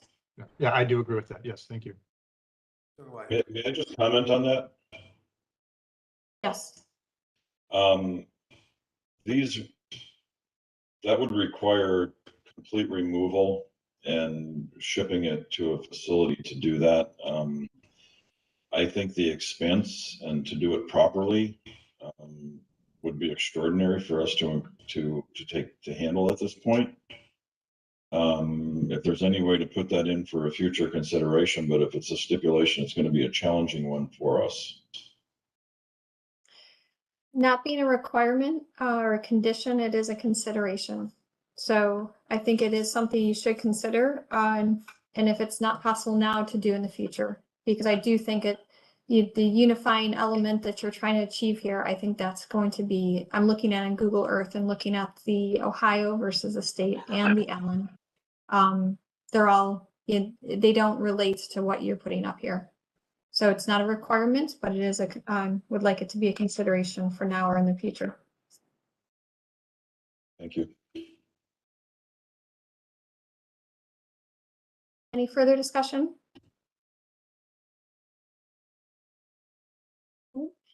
Mr. Brunges, please call roll and announce the results. Ms. Anderson, Yes. Mr. Benezi, Yes. Mr. Brancatelli, Yes. Mr. Colicchio, Yes. Dryer, Yes. Mr. Strickland, Yes. Mr. Trasek, Yes. Ms. Trout. Yes. Madam Chair, the motion passes unanimously. We'll move on to the Allen Theater. Would someone like to make a motion?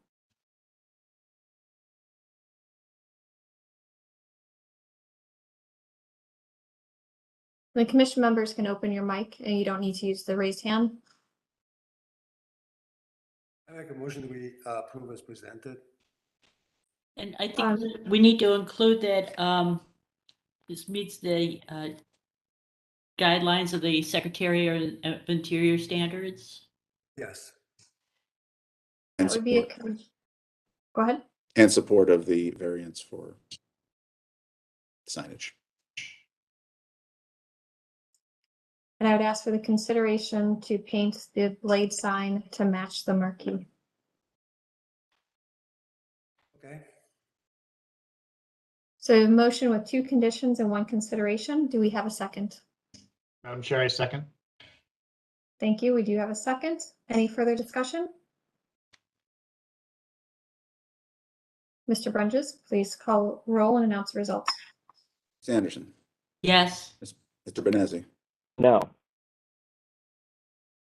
Mr. Brancatelli, Yes. Mr. Colicchio, Mr. Colicchio, Yes. Mr. Dryer, Yes. Mr. Strickland, Yes. Mr. Drossik, Yes. Ms. Trott. Yes.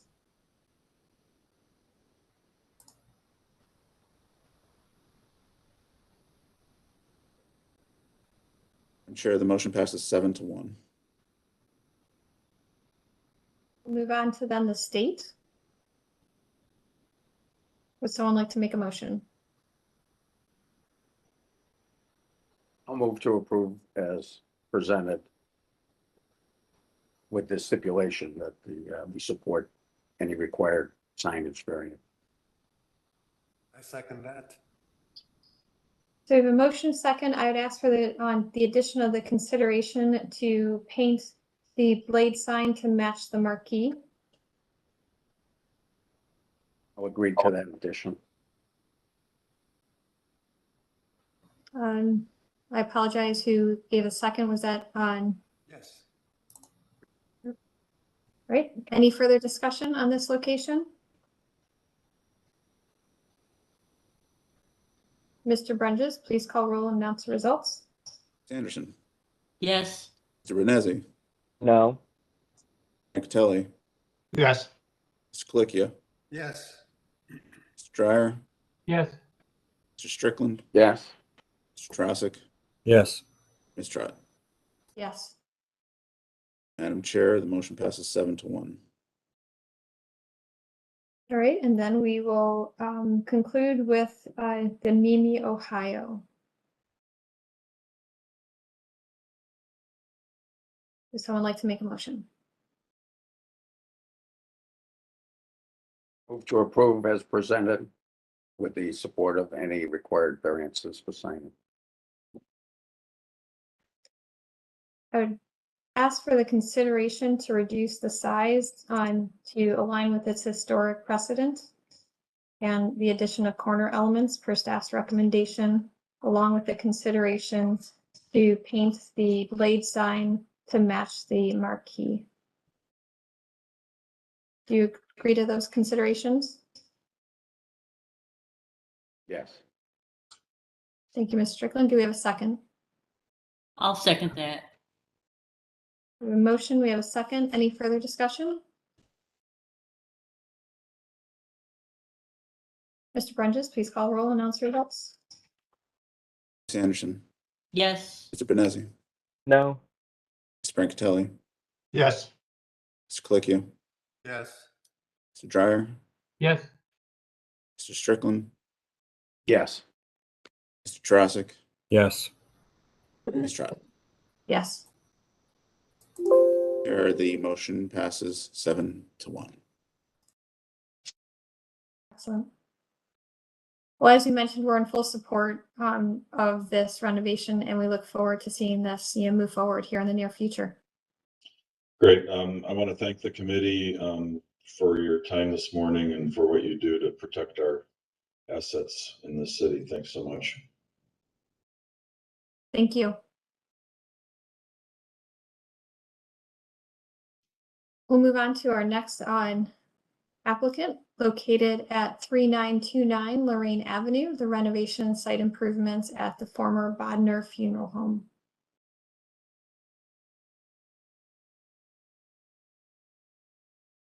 Hi, my name is Katalin Tomaszek, and I'm an architect at Six Smoke. I have Jim Clark with me here, who is the Director of Architecture at Sixmo, and our client, Zach Cooper.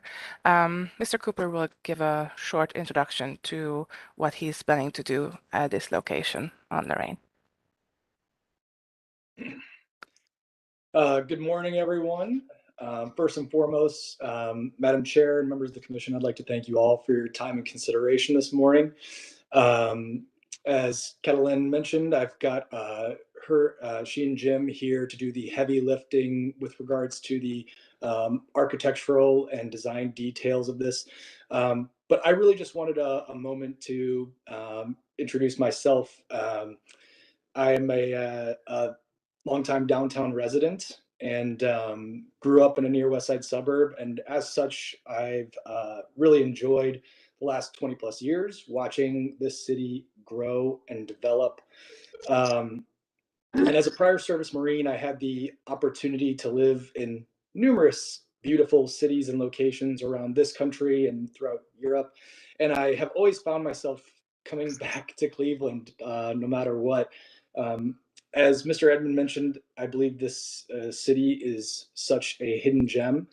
And that's really the reason why I feel so much pride and gratitude in the opportunity, not only to kind of breathe new life into this building, which is in such a unique and fantastic community, but even more so the opportunity to create a business that I sincerely believe has the long-term ability to impact the city and the community, not only developmentally, but culturally, philanthropically. And I'm really excited to hopefully be a part of the next 20 years of growth and development that we're going to see continue to happen in this city. So I will pass it back to them to fill you in on the remainder of the details of the project, but I will be here and I would be more than happy to answer any questions that you may have for me in addition to Catalin and Jim. So thank you very much. And Catalin, back to you. Thank you. So first, if you could go to the next slide, please. I would like to show you what we found when we did some research on the history of the building. Because even at first sight, we could see that this building really stands out on Lorraine Avenue. There are very interesting buildings on that strip of the road, but this one felt a little bit different to us. So when we dive deeper into the history, we found some very interesting details. So on the first three map sections, we can see the footprint of the building. It started out as a compact shape with I don't know if you can spot which one it is, but it's a pink rectangular shape. It had two separate storefronts facing the street and a staircase going up in the middle, which is very typical for buildings built in this era, which is late 1800s. We see an addition on a 1912 map, which is still there today. It served as the embalming room for the funeral home that was later there. And we are still planning on keeping that. You see the aerial image with the new development around. I think since this area photo was taken, there's an even newer addition to that area. So this part of Ohio City, or actually the whole of Ohio City, is developing really fast. We would like to be a part of it in a way. On the next row, you see Mr. Butner and his wife in the 20s when he bought the building. And he operated the funeral home from one of the storefronts. And when he decided to expand the business, he commissioned a young architect to design a new facade for the building, and also with one entrance, and consolidate the two separate storefronts. They actually got rid of the staircase in the middle, in the front of the building. There's still one in the back of the building. And after the blueprint, the facade design, you can see after a photo when it was built originally. This is the original state, but it did go through some changes through the times. They added vertical wood siding on both sides. The building, they painted it eventually, so it changed the original look of the white painted brick. There was an accident at the building too, which destroyed part of the marble wainscoting and the front of the building. This is why you can see on the photo from 2000, I believe. There is a part of the marble that is significantly different from the rest of the marble. When you go closer now, it shows a lot of water damage, weather damage on that wainscoting as well. If you could go to the next slide, please. So here, I would like to explain everything that we are proposing the building. So we would like to remove that canopy that was added. I did not get the exact time, but the second half of the 20th century, which does not belong to the building, in our opinion. It does not help or does not help enhance the proportions of the building.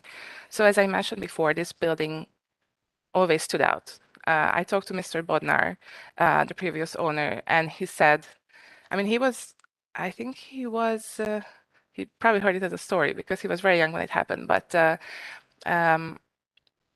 they said that this architect who they commissioned in 1933 was ahead of his time. And what he designed, which we know now is Art Deco, was not that well known in that era and or not that well spread yet. Now we learn to appreciate it, but back then they just thought that this building stands out. It still stands out, and we think it's a good thing.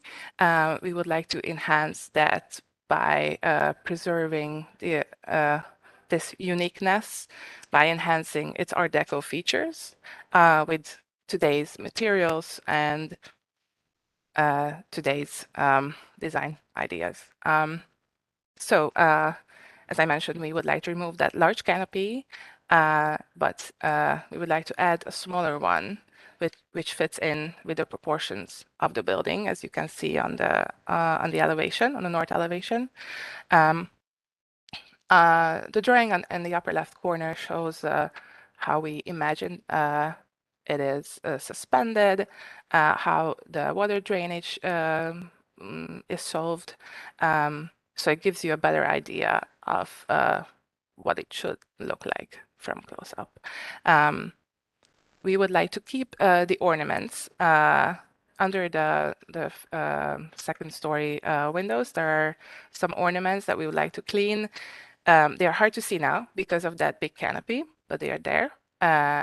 And once they are cleaned and repaired if needed, they would be a good addition to the new facade. We would like to update the windows. They have been changed through times. They are not the best quality and not the best looking windows right now. So we would like to update those to new windows and a new storefront in aluminum clad wood material, painted black. Or actually, Pella, the exact product that we are proposing, has a factory black color that fits in with our design. So that would be the same color and material for the storefront and the windows.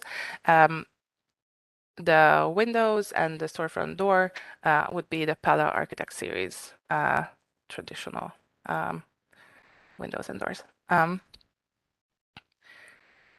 We are not discussing signage in depth today. This is not part of our scope, but we wanted to show the location of the sign, which is very similar in size and in positioning to the original original back to 1933, so the Art Deco design.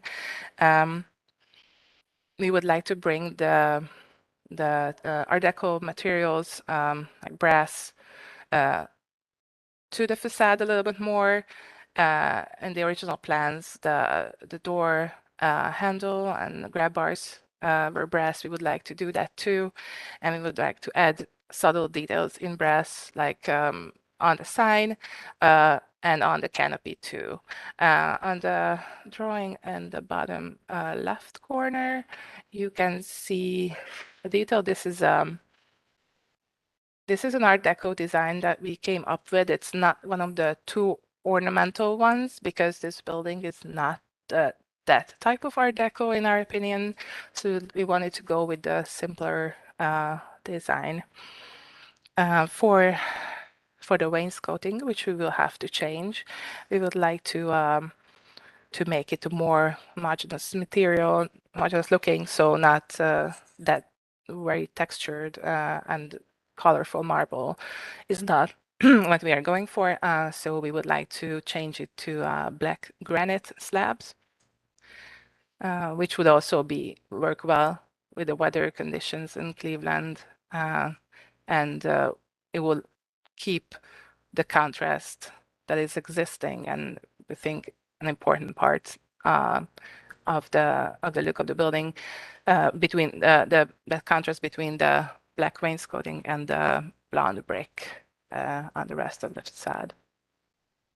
Yeah, there is also a side awning or carport. Actually, I would call it a carport on the, which one is it? It's on the west side of the building, I think, which we propose to remove. That was needed for the funeral home, but it's not needed anymore. Yeah, thank you.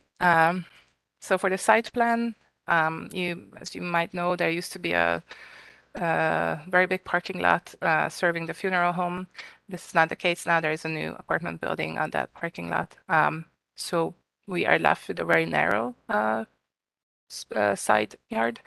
But our client would like to have the opportunity to park there. He does not necessarily want guests, or this is not the kind of business that will have a lot of walk-ins. So it's mostly by appointment only. So it does not need to be a very heavy traffic parking lot, but we are proposing 3 parallel spaces and an ADA accessible parking spot in the back. We to make the neighborhood safer for pedestrians, we propose to build a gate where the parking lot is the street. This would have a warning light, possibly sound too, but it's not. It depends on what the clients or the city's decisions. But so it would warn pedestrians that they expect traffic. This is, as you can see, this is a very simple design, and no ornaments added here. I put this privacy slat picture in here because there were concerns from the daycare, which is behind the building and on the lot behind the building. There is an existing chain link fence now. This is just an optional solution that we added to make it a privacy fence if needed. That's part of the building or the lot that cannot really be seen from the street. These are the floor plans. There's a basement and a first floor and a second floor. This shows what the function of the building will be. I would refer back to Mr. Cooper. Do you want to talk about what you would like to do inside? We were more focused on the facade so far. Yeah, this is just a sheet to show this architect series from Pella. Mr. Cooper, would you like to add something regarding the floor plans or no? I guess just briefly, I will say that my intent with the business, I will be the owner operator of the business occupying the ground floor and the basement. With that, it is a men's style retail space. I think from that perspective, there's a big hole in the market. We've got great t-shirts and sweatshirts and things, but what I'm looking to fill is more so a business casual and suiting style. And then in addition to that, I wanted to provide kind of an entertainment space. What I've been seeing in research and in other businesses here and around the world is, especially with men's style clothing, people don't necessarily want to shop exclusively online. They want to shop in person. They want to be able to try things on, but they don't want to just go clothes shopping. Very often, they also want some capacity for entertainment or experience and the like. And so by having this entertainment space shared with the retail space, I think we can curate this environment where this building won't be acting as a bar. As you can see, looking at those images of the layout, there is a bar in there, but my intent is not to run a open till 2 a.m. Bar hangout drinking experience. I'm really trying to create more of a social club lounge, someplace where you go and you can enjoy a drink while you're shopping, or if you are having a business meeting, bringing someone in there with you to have a cocktail and have a nice place to sit. But it is important to me to make sure that this isn't just another bar on Lorraine Avenue. That's not the intent. And so obviously, if you have any other questions with regards to this, the truth is the business plan is considerably more in depth than what I could describe to you in probably a reasonable time frame. If you have any specific questions, I'd be more than happy to answer them. But that's just kind of a brief look at what I'm trying to do with this concept there. Thank you for the presentation. We will begin with feedback from the local design review committee. Mr. Brunges?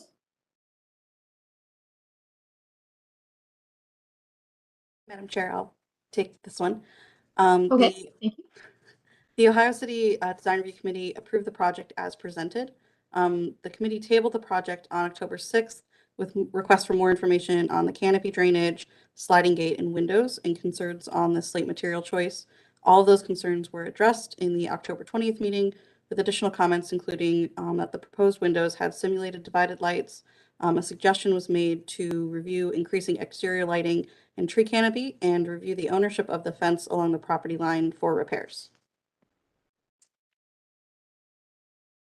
Thank you. And can the applicant help us understand, did you address those comments? We did not change the presentation since last week's meeting, but yes, it's definitely a part of our design process in the future. Okay. May I add something to that? Yes. When they brought both the canopy and the lighting concerns to us, one of the things that I conveyed to them is I am neither a big business or a big money individual. The way I have structured this, I absolutely agree. I would love to have more green space on this property, and I absolutely intend to have cameras and lighting. But much of my business plan is laid out in phases because of the financial limitations that I'm experiencing. What they just expressed to me was there may be some opportunity through programs with the city where I could get some assistance in terms of green spaces, canopies, or trees, or things of that nature. I told them I would love to have green space. I definitely plan to have lighting and security addressed. But the green space in particular may be something that has to happen as the funds are available and supported through the establishment of the business, as opposed to something I can afford to do upfront and right off the bat. Okay, thank you for that feedback. Mr. Brunges, I see your hand up. Thank you, Madam Chair. I have some staff comments from my colleagues in city planning. Shannon Leonard had to leave for another meeting, and she has stated that per her initial review for zoning, the applicant will need the following conditional uses. Conditional use for driveway over a public sidewalk, conditional use for off-street parking and loading, a conditional use for side yard greater than 4 feet. Variances that may be needed: the parking lot should be properly graded for drainage and surfaced shall be provided with wheel or bumper guards per 349.05. Further, since the parking lot is adjacent to a building containing residential units, the parking lot shall be screened by an opaque wall that is a minimum of 3 feet and a maximum of 6.5 feet, or a strip of land 4 feet wide and densely planted with shrubs that are dense year-round. Screening shall be maintained in good condition at all times. She had attached a document as well about the drive aisles required by building and housing and fire. She is curious if they could find another parking solution. She did not have an adequate site plan with labeled parking spaces to do a formal pedestrian retail overlay review that this falls into. They will need to correct some of the issues, or to at least determine a happy compromise with the commission and our neighborhood planner. Access should be to minimize traffic congestion and the pedestrian vehicle impact. Currently, the driveway and off-street parking as it is currently illustrated and how it exists in proximity to the residential building, coupled with our Vision Zero efforts, she would recommend the commission to work with the applicant's design team to determine a better solution than the existing and non-conforming parking lot. She would encourage the owner to close the curb cut and use this area as some type of amenity space for their tenants and businesses. And then I would also like to introduce Matthew Moss, the neighborhood planner for this area, for additional comments. Thank you. Thank you. Welcome, Mr. Moss. Thank you, Madam Chair. Thank you, Carl. I want to start off by saying that I remember very early on, a long time ago, having initial conversation with Zach. This is we think it's a really good project, really good reuse of this building. I just want to sort of repeat and echo, I think some of the concerns around the parking lot are particularly what we're concerned about. There are some trade-offs here to the way the site plan is currently designed and the inclusion of the parking lot in this location. You may remember this was an entrance to a much larger parking lot. There's now an apartment building on much of that old parking lot. And in this sense, it doesn't seem to me that I have some concerns that it's functional in terms of how it will actually operate. Parking cars right on the property line along a fence doesn't seem too functional. It seems like there would be greater functionality in the space, providing an alternative use rather than a few off-street parking spaces for the owner and their tenant. Now, I understand that we always understand with projects coming into an urban context like Ohio City, is particularly in this part of Ohio City along Lorraine, that it's a challenge to figure out how to best allocate that space for people and for vehicles. But there is a trade-off here in terms of providing that access and reopening this drive over the public sidewalk onto Lorraine. And we have a lot of plans to improve Lorraine, to add multimodal connections that serve both bicyclists and transit riders. It's an ambitious goal. It's a very expensive project that we're still working on trying to figure out how we can finance at the City of Cleveland. But I want to encourage the commission to understand that in approving it right now, as it's currently designed, presents some challenges, I think, in terms of how this will actually function in its final condition, and that it presents that trade-off to the pedestrian experience on the sidewalk. And I think it's a further consideration that it's not providing parking. It doesn't seem like, at least, it's providing parking for customers, and there's just not a sufficient space to do that. So there might be an arrangement here that works, perhaps with unfortunately fewer spaces that in order to function, but it just doesn't seem big enough to provide enough utility to warrant the trade-offs to the public realm. So, I would certainly welcome some feedback from the applicant on that, but I think it's something the commission has to take very seriously in approving this or making any decision in that matter. Thank you for that summary also. I think that's very helpful. We will open up the floor to the commission for questions and comments. Who'd like to start us off? Mr. Benazzi. Thank you, Madam Chair. First, I want to speak to the architecture and that I think that the applicant has been extremely careful and sensitive in the restoration of the facade of this building. It's a very unique building. When you told me the year that it was built, I was definitely like, well, that is not, that's definitely forward thinking, whoever was designing that at the time. So I appreciate especially with this new canopy, the articulation of, there's an Art Deco motif in relief that you want to express around the exterior, but it's not, it feels appropriate to the style of the building, knowing that it is like pre-Art Deco refined. It's an interesting style. I'm actually very intrigued by this building. But I would also echo the concerns of about this parking lot.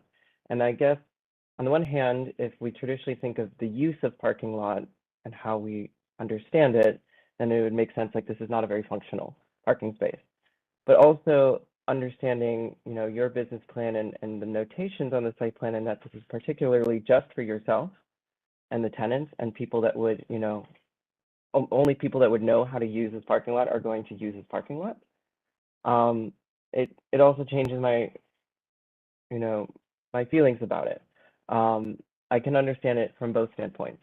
In that case, I don't quite have a particular direction on where to go about the parking lot. I'm definitely in full support of the, articulations and the renovations to the exterior of the building. But I will defer the, use types of this kind of, conditional space outside the structure, probably to the rest of my commissioners. I don't know what their opinion is on the use of this lot. I'd like to hear some other opinions on it before I make a final one for myself. But that's all I have for now. And thank you. Thank you, Mr. Benazzi. Mr. Colicchio. Thank you. Yeah, I've also have been for a long time intrigued by this building. I mean, it has certain Art Deco features that are not really classical Art Deco. It's almost like a Cleveland version of Art Deco. So for that, I'm quite curious about it. One of the features I always enjoyed, of course, is the green marble. I think the main elements of natural stone was a very significant factor of Art Deco. So I like very much the idea of restoring it and reusing it, but I'm not so sure about that stark contrast. I like to see something a little more light and a little more vague. Perhaps, even I agree that granite might be better than marble as far as dealing with the elements, but there's so many beautifully veined granites right now that I would suggest that you would consider that. And also, I'm not still quite sure how this building will be used. So the downstairs seems to be a retail space, clothing store, and potentially a bar of some type.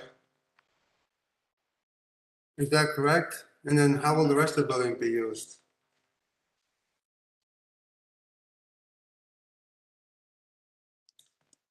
Can we answer right now, or do you have to think? Sure. I mean, again, I would like to call Zach to speak on this matter, please. Mr. Cooper. Yes, if I may, I've got a couple of responses both to the use and to the parking, if that's all right with everyone. First, with regards to the use, because there is a gap in the market with regards to men's style clothing, I plan to have, jeans, sweaters, daily things, but really the kind of meat and potatoes, so to put it, of what we plan to do here is suiting, both for custom suits, but the market we really want to target is wedding suits. When you think about a wedding from the bridal side, there are lots of places where brides can go at their party to pick out dresses and have an experience that comes with that process. Whereas with the men's side, at least in my experience, you go to Men's Warehouse, you try on a suit, and then you go home, and when you gather whether it's pre-wedding to get, dressed, or whatever else, there's not really as much of an experience tied into it. In my experience, we've always been going to the groom's hotel room and we're all getting dressed there. And so what I really wanted to do here was provide a space where not only you can pick out those suits and accessories and shoes and things like that. No, I understand that. So it'll be a clothing store, as you described, along with this, the ability to serve liquor and drinks as part of the store, or is it a separate entity? It would be, I mean, it's part of the store, I suppose, in that it falls under the same roof and will be a part of the same business plan. But as I said, I'm asking primarily because of this parking situation. I mean, if it's going to be some type of a walk-in bar or whatever, you will need, I think, some parking.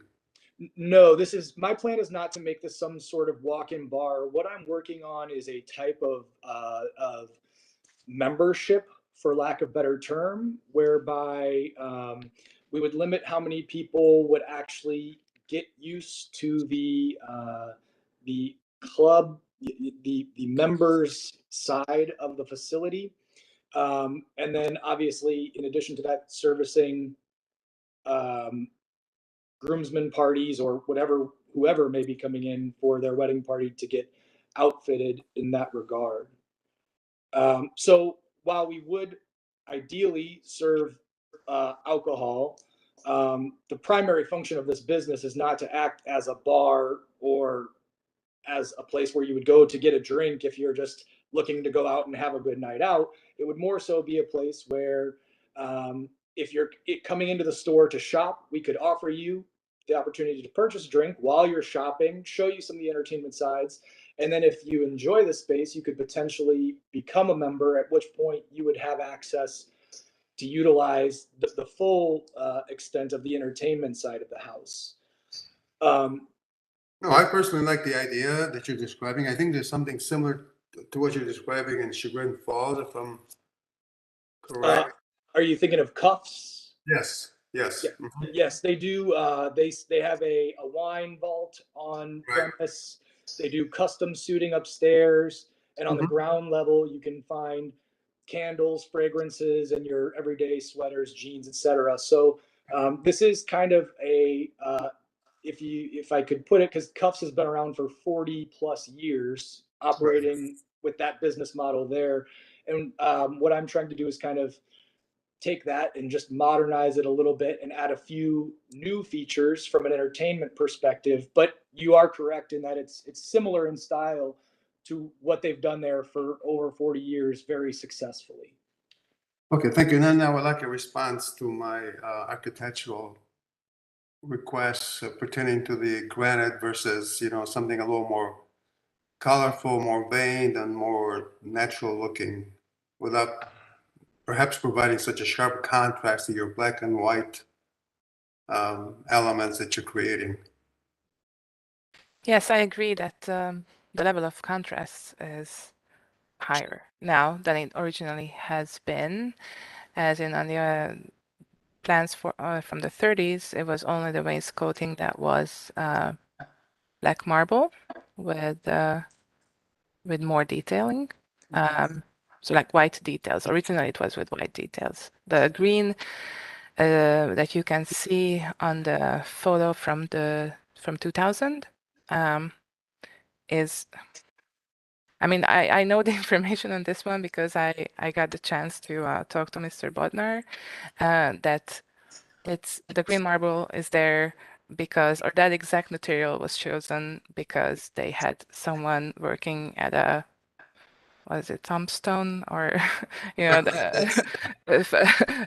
a business making these, and he had this material that he could give him for a better price as well. So that's not really a design decision. It was more like a budget decision, I think. So we wouldn't want to go in that direction. But I also agree that on the rest of the facade, the ornaments under the windows, those are not so much in contrast with the rest of the facade, and it is a really important part of the design of the look of the building. We would like to add some to that. So I mean, it's really a discussion with our client.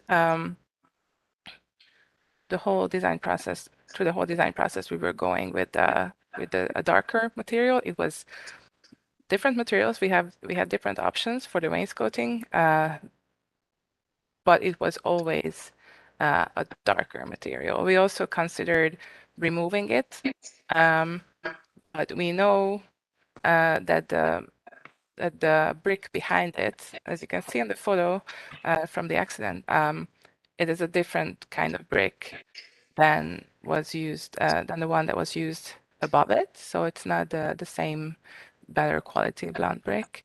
So we won't be able to use that, and to try to match that blonde brick with the newer material is close to impossible. It will never be the same color.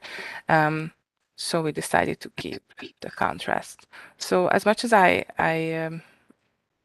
really appreciate this comment of removing some of the contrast, we would consider it. Of course, we would have to talk to the client about this, but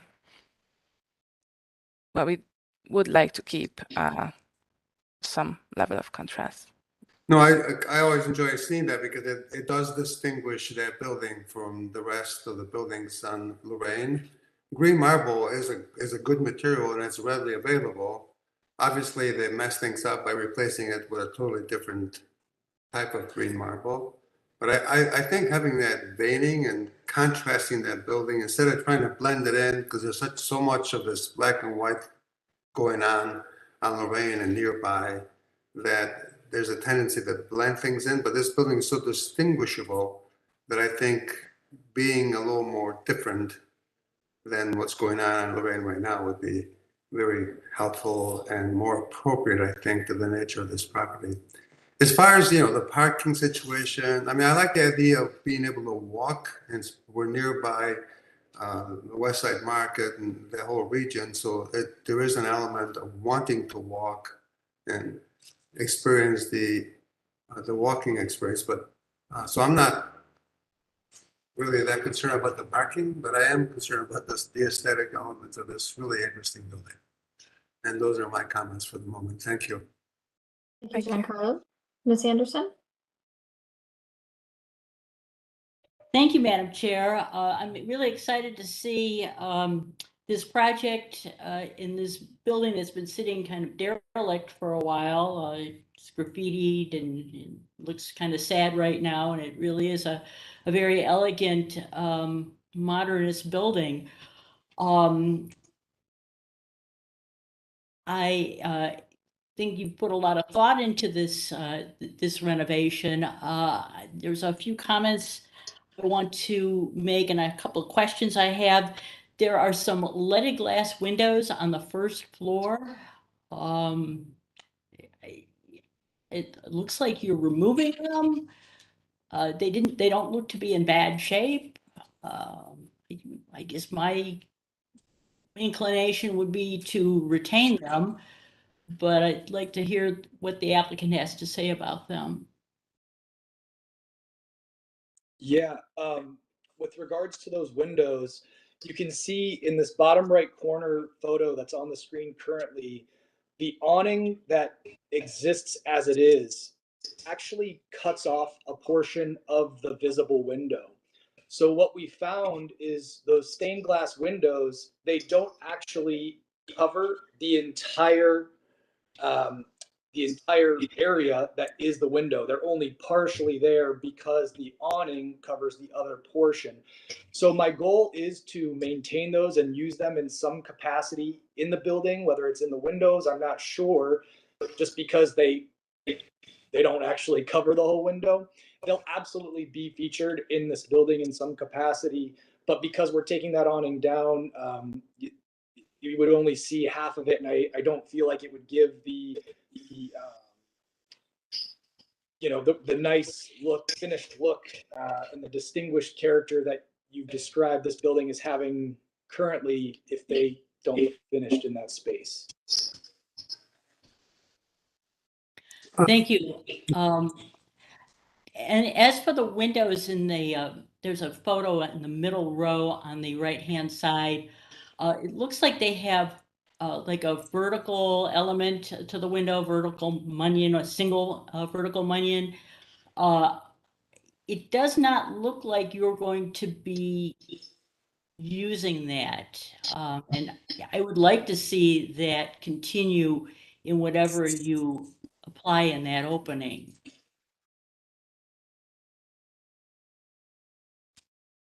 Do you mean the ground floor windows or Correct. the first floor windows? Yeah, the first floor windows. The first floor windows are double hung original, and we are replacing them with double hung windows with mountains, vertical mountains in the middle. The ground floor windows, they were made like this when that glass ornament, like the glass was added to the funeral home. So we would like to, since we did not make a final decision on what to do with the stained glass that's in those windows, we did not want to add another mountain there. So that's a fixed window right now on our plans. And also they are not supposed to be operable anyways. In my opinion, that vertical mountain is not an important part of it's not necessary to achieve this Art Deco look that we are going for. But we will definitely consider your comment regarding that. Even if the window is not operable, we can always add a mountain. I think that would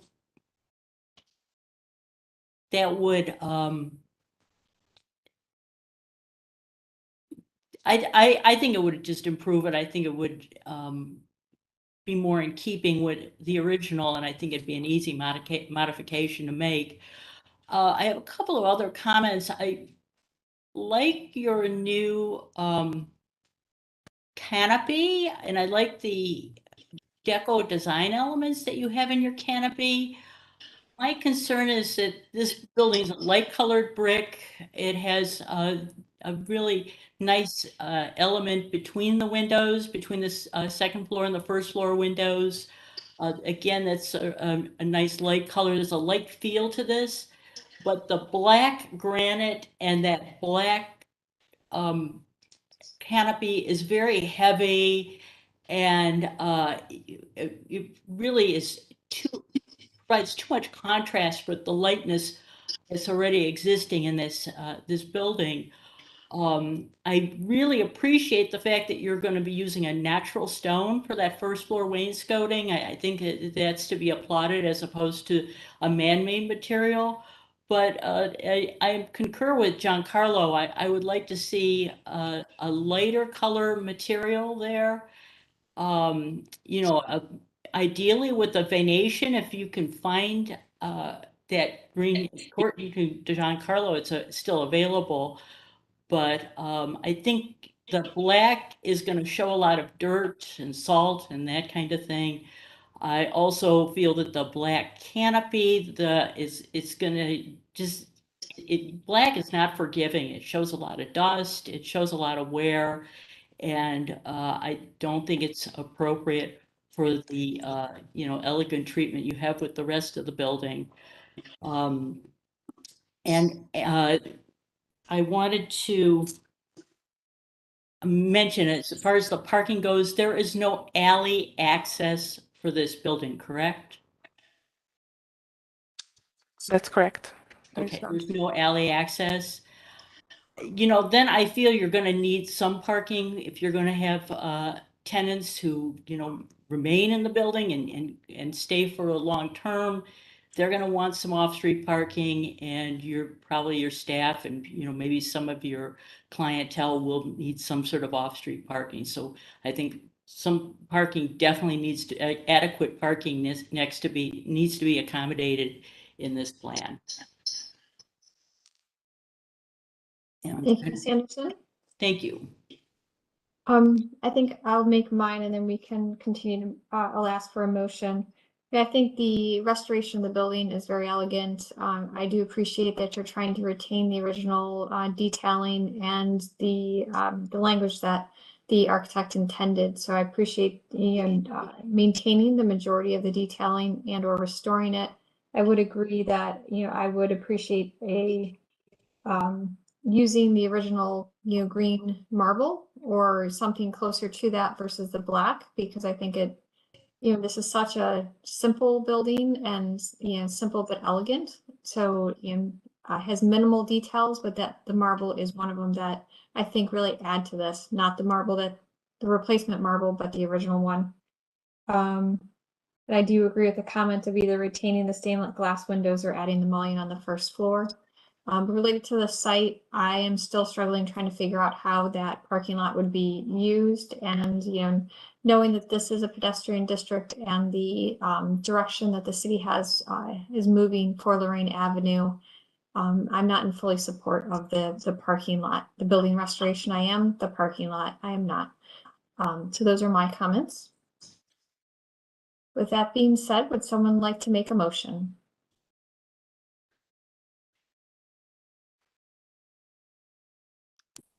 Mr. Bonezzi? I found this little notes tab of WebEx, which is great for when you want to write a motion and not stumble over your words. So I move to approve the project as presented with a recommendation to support its conditional use and the zoning variances required for this parking lot. And in addition, I would add the recommendation to consider a less monolithic granite veneer on the primary facade and opt for a stone with subtle variations or tonal color. Thank you for that motion. Do we have a second? I have a second for it with all the conditions described. But I'd like to make it a stronger recommendation. I think my thoughts are this building really is beautiful and it's a unique, it's small, but it has really an amazing presence. And to, consider some of the factors, including the leaded glass. Leaded glass is really not complicated. It's quite available. It's not really that expensive any longer. And, having a contrasting, I like that green marble. I think that distinguishes that building for many, many years. And it's a readily available material. It's not very expensive, and it is quite resistant to, temperatures and weather conditions and things like that. So I will second Ms. Bonezzi's, but with some stronger conditions to it. So Mr. Bonezzi, would you consider making your recommendation a condition? Is that what you're asking, Giancarlo, related to the marble? Yeah. If that is acceptable to the applicant, I would change that to a condition. I'd be okay with that. Okay. Will the applicant have to respond to that? No, this is a requirement by the commission. Oh, if you feel that this is a requirement, then you can amend your recommendation to a condition or requirement. I'll amend that to a condition. I do think it'll really make the primary facade what it needs to be. Thank you. So we have a motion. We have a second. Any further discussion? Mr. Brunges? Madam Chair, I would also add that a condition be they continue working with the neighborhood planner and zoning staff regarding the parking lot and finding alternative solutions to their parking. I would agree to adding that to the motion. As I would. All right, and we're all in agreement as added to the Thank you, motion. Carl. The team effort here. With not seeing any further discussion, Mr. Brunges, please call roll and announce the results. Ms. Anderson, Yes. Mr. Bonezzi, Yes. Mr. Brancatelli, Yes. Mr. Colicchio, Yes. Mr. Dryer, Yes. Mr. Strickland, Yes. Mr. Tarasic, Yes. Ms. Trott. Yes. Madam Chair, the motion passes unanimously. Thank you. We look forward to the future for this building. Thank you very much for your time and your thoughtful comments. We'll move on to our next applicant located at 4604 Clinton Avenue renovations. Mr. Brunges, there was a request by Mr. Alex Abramowitz to present because he has a meeting. I don't know if you're willing to change the order. I can present now, or we can go with him instead. No, I don't know if you saw that in the chat. we're okay. We're gonna keep him on here as it Okay. is, because that's gonna be a much longer discussion as well. So Got it. Okay. thanks.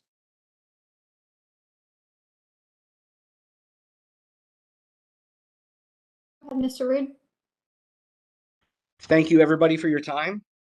Good morning.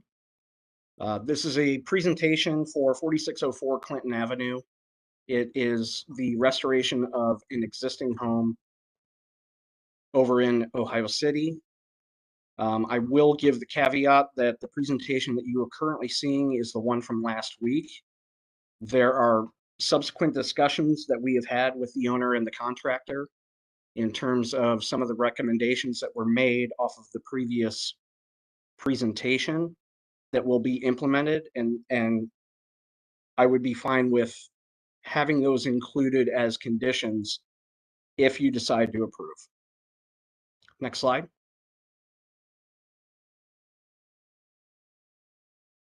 So the property is located at 4604 Clinton Avenue. It's zoned 2-family, which would remain unchanged, although it will be subsequently designed as a single-family home. It is a 2B F1 and height district 1, obviously. And maximum height is 35 feet. Existing height would remain unchanged at 34 feet 10 inches. You can also see from the right portion of this slide that there are 2 parcels. Both parcels are owned by the same owner. So it's important to make that distinction when we advance from here. Next slide. The existing conditions, you can see there's an existing driveway to the right of the house. There is some wood fencing. There is chain link fencing out front. One of the main design elements that you can see with this house is that there is essentially a vinyl siding that has been applied over the existing wood lap siding underneath. So one of the intents of our design is to remove that vinyl siding and restore the wood lap siding underneath. Next slide. So this is the current site plan, and this has gone through various iterations. Initially, the owner was requesting to have a garage attached on the side of the house where you see the existing driveway. We have subsequently removed that, as it was not in the character of the rest of the neighborhood. Some of the other things you will notice on the back parcel facing Wheat Court, there are proposed future townhomes, which would be part of a separate project. There is an existing chain link fence that will be removed along with the wooden fencing that exists at the driveway right now. The owner's intent is to maintain the existing curb cut and to also maintain and refurbish the driveway that happens alongside this house. Now, one of the items of concern that OCI had was that this is not necessarily in character with the rest of the houses in the neighborhood. However, it is maintaining an existing condition in terms of the curb cut and drive. In addition to this, we'll be adding additional landscaping in front of the house, and then additional landscape buffer in between the back parcel and the existing parcel. Next slide. These are the floor plans proposed for the house, opening it up in terms of the internal layout. Next slide. This is what is currently proposed in terms of the exterior. This has gone through several iterations.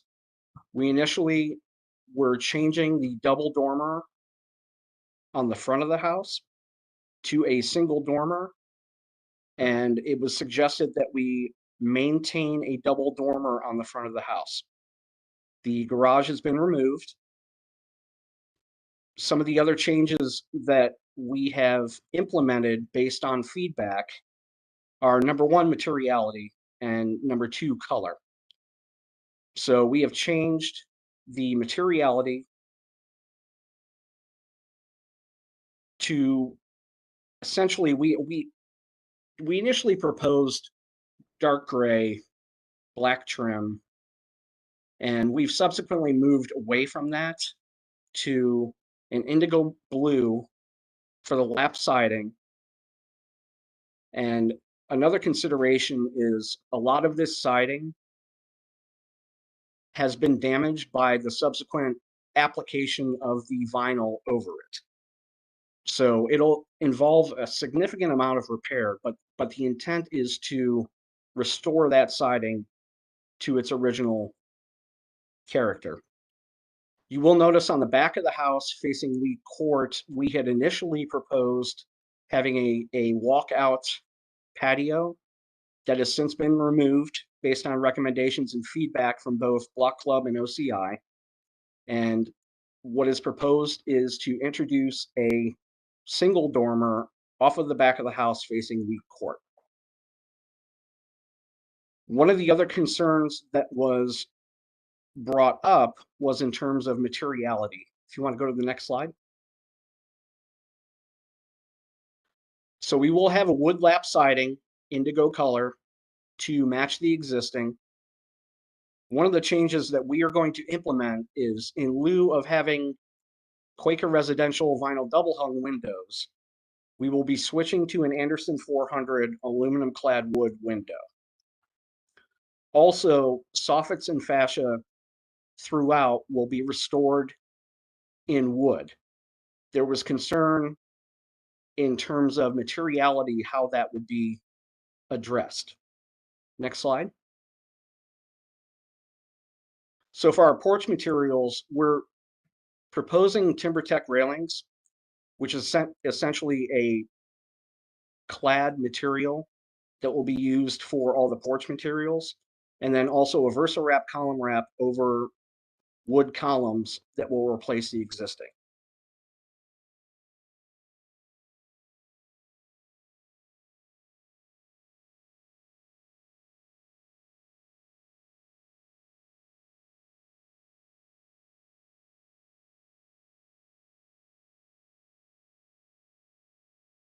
Okay. Any questions or comments?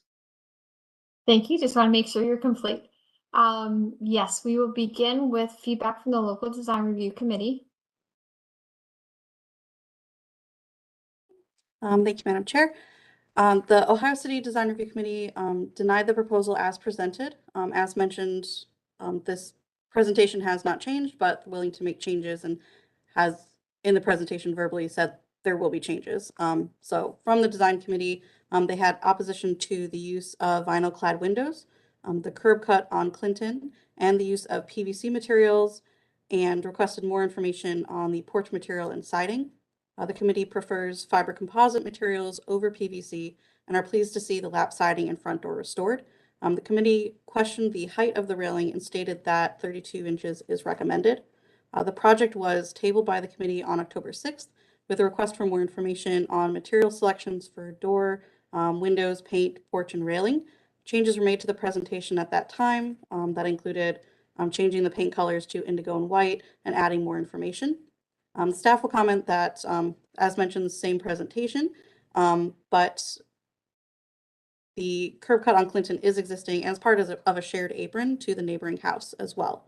And so that is all existing, and it's good to hear that it'll be restored. The colors of indigo and white, while an improvement on the original proposal, could benefit for some more review, possibly a less stark white for the trim. And we recommend, including the changes that were remarked on as conditions to be able to see those in writing, as indicated by the applicant that they were willing to do. So could you just clarify, so was it approved or it was still motion to deny? The motion was to deny, based on the materials that were submitted, Okay. Which have since, Chris has mentioned, have been, we'll be using different windows and different materials on the trim. Okay, so just the presentation, but the intent is changed. Okay, sorry. Go ahead. Oh, sorry. They had concerns on the PVC materials for the porch as well, with the Versarap. Okay, excellent. Thank you for that update. We'll open up the floor to the commission for questions and comments.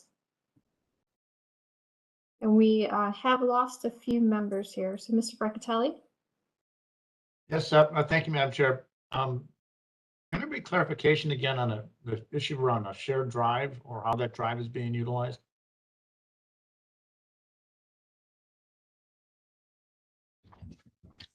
That is a existing curb cut that is shared with the neighboring property, and the intent is to maintain that. So what, when you say neighboring, there's a separate parcel behind this house. Is it that property or the property to the right?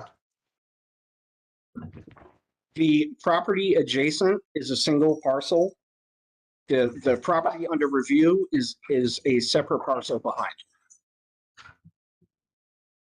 So it's not, so I'm looking at the county website. It doesn't appear to be a shared drive. They're just it's basically two separate drives with a median down the middle. Correct. Yes.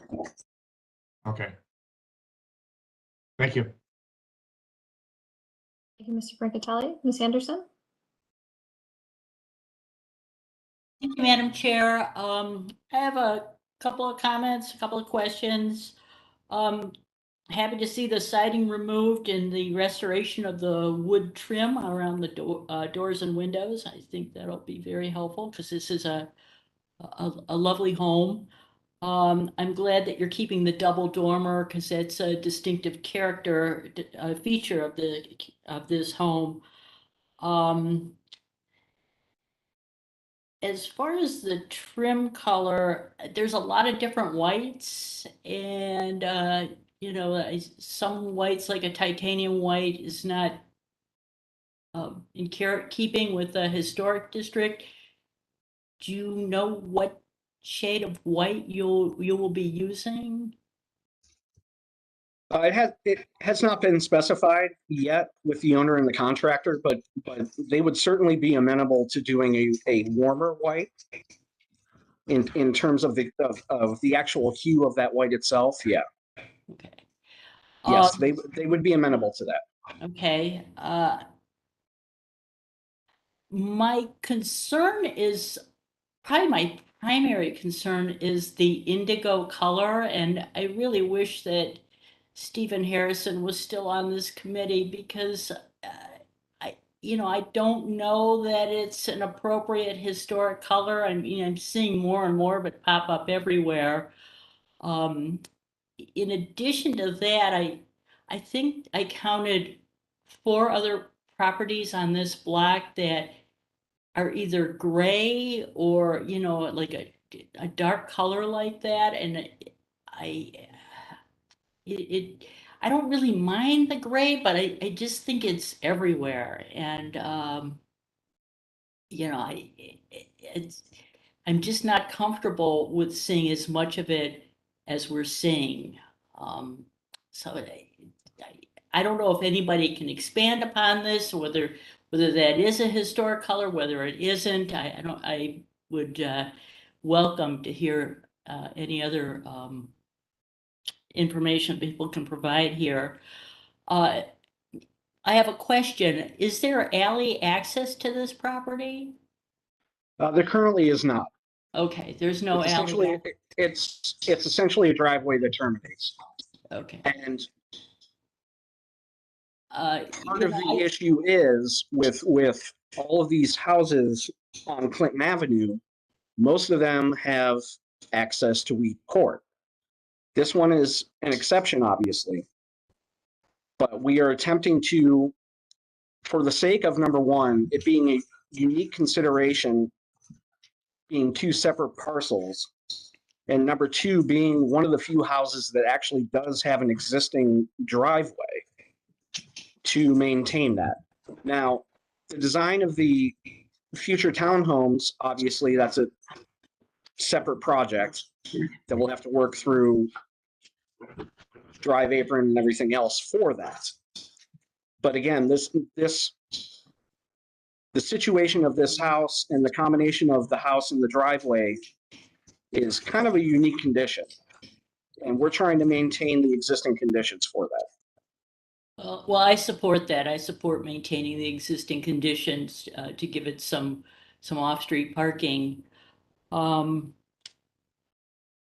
I'm kind of torn on the materials for the porch. You know, again, I don't know if it comes in that brilliant white. I don't know if there's something that can be done that might be a little more in keeping with the area. I have one more question. Are you maintaining, is there an original front door there, and are you maintaining that? Yes, that is the original front door. I apologize, my dad. Give me 2 seconds here. I'm sorry. Mm-hmm. No problem.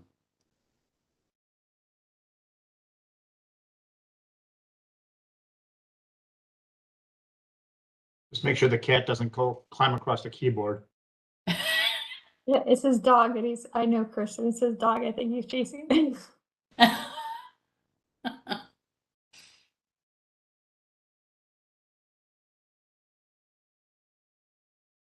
have a new puppy creating issues. Anyway.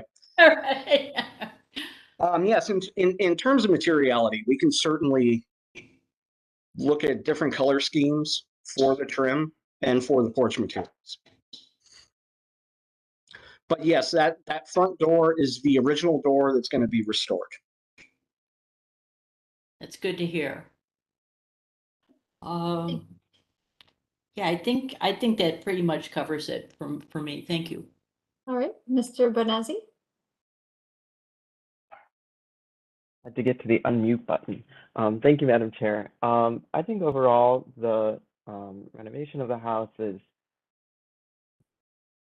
I lost all words today. We're approaching lunchtime.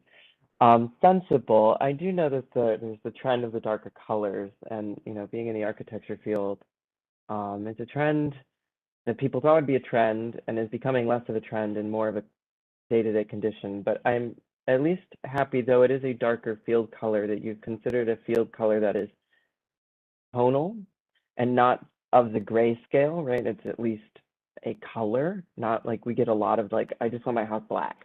There's no color there. So in that sense, I'm happy, and also that you sound that you'd be considerate of doing a warmer tonal white color, something like Sherwin-Williams alabaster white is always a great tonality that goes with blue.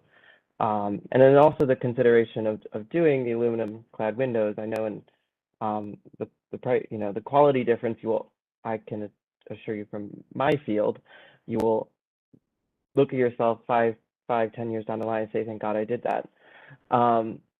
Is okay, because is acceptable in my standpoint of, are those materials for the porch, are they able to be painted, or are they pre-finished when you order them, or is it a material that like you still have to apply your own paint to and give it a color? The Versarap comes in.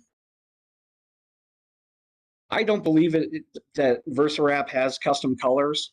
Like the white would be a solid white. So if we were to change soffit and fascia and everything else, then there would have to be a reconsideration of what we use in terms of columns and railings. Mm-hmm. Or we would have to investigate basically from a maintenance standpoint, how applying paint to those would or would not work.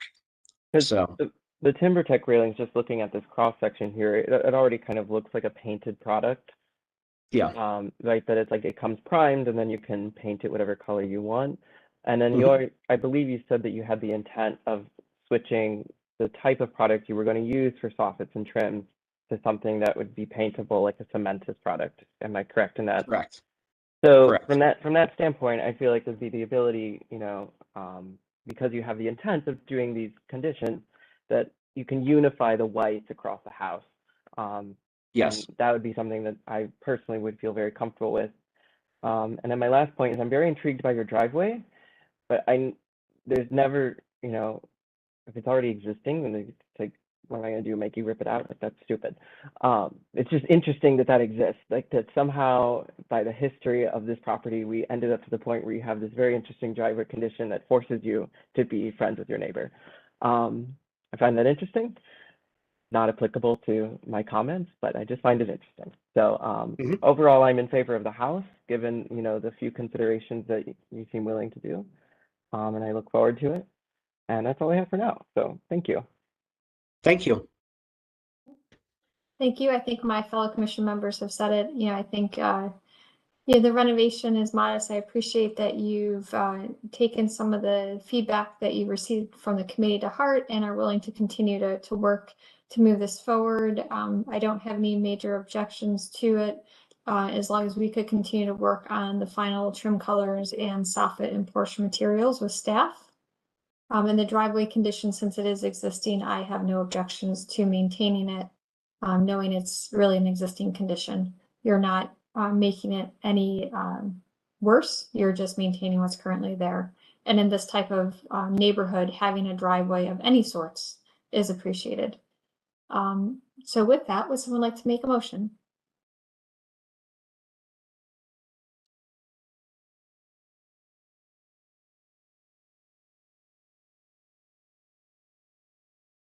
Oh, Mr. Bonezzi, sorry, I didn't see your hand. You can just open your mic and just say it. No, I'm using my friend's laptop today, so I'm like, the trackpad is like move. And this new notes thing is great because I don't stumble over my words. So I move to approve as presented, conditional of the applicant's submitted written intent to change materiality and window types, and with the addition to continue working with staff to finalize trim colors, I believe. That's everything. We have a very thorough motion with conditions, and do we have a second? Madam Chair, I'll second. I will Excellent. second that. We have 2 seconds. Any further discussion? All right, Mr. Brendis, please call roll and announce the results. Thank you, Madam Chair. Ms. Anderson, Yes. Mr. Benezzi, Yes. Mr. Brancatelli, Yes. Mr. Dwyer, Yes. Mr. Straussick, Yes. Ms. Trott. Yes. Madam Chair, the motion passes unanimously. Excellent. Thank you. We look forward to seeing your project move forward. Thank you. Before we move to the next applicant, I do have to let you know that I do need to leave due to a prior commitment, but I'll be handing it to Mr. Brancatelli to continue the discussion for and leading the meeting from this point on. Ironically, I had it all typed out. I also have a social engagement at 12 o'clock that I can't miss. Would we still maintain a quorum if Ms. Trott and myself were to leave, Carl? Or if I need to, I can stay on. I can push it. I believe that we just need the quorum to start and we continue. However, this is probably going to be a lengthy discussion, so I don't know how much you can push it on this particular issue. Okay. So this will leave us, I think, with 4 members. And I will defer to Mr. Roberts for direction. Thank you, Carl. And Carl, to that, I do need to leave at 12:30 as well. Okay, so we now down to 3 members, I think. First the Playhouse. So if we have a half hour, Kevin, what is the quorum requirement? Well, as Mr. Brun just mentioned, the quorum requirement is at the outset of the meeting, which is 5 or more. Votes can and decisions can be made even without a quorum after that period.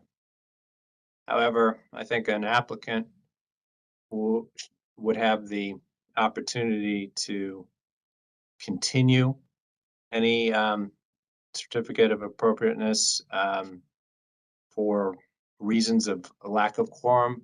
For they could be concerned that not having enough members is, problematic.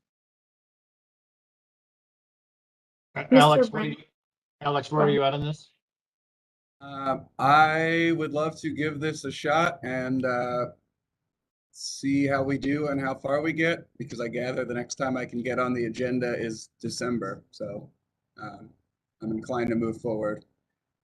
Okay. Okay. I will stay on as long as I can because that will still keep us within a quorum, I believe. Great. And let's move fast. All right. Okay. We'll look at case 22080, East Boulevard Historic District, 9821 North Boulevard, and 1112 East 99th Street, demolition. Alex, you're up. All right. Thank you, Tony. My name is Alex Abramowitz. I am the manager of the City of Cleveland's Demolition Bureau, and we are seeking approval to move forward with the demolition of this property. You could advance it, please. See where we're at. Right on the corner of East 99th and North Boulevard. It's a pretty large structure. You can keep advancing it. Just to get into some details a little bit, we have made a few prior attempts to get a certificate of appropriateness for demolition from Landmarks in December 2009. That was denied in 2018.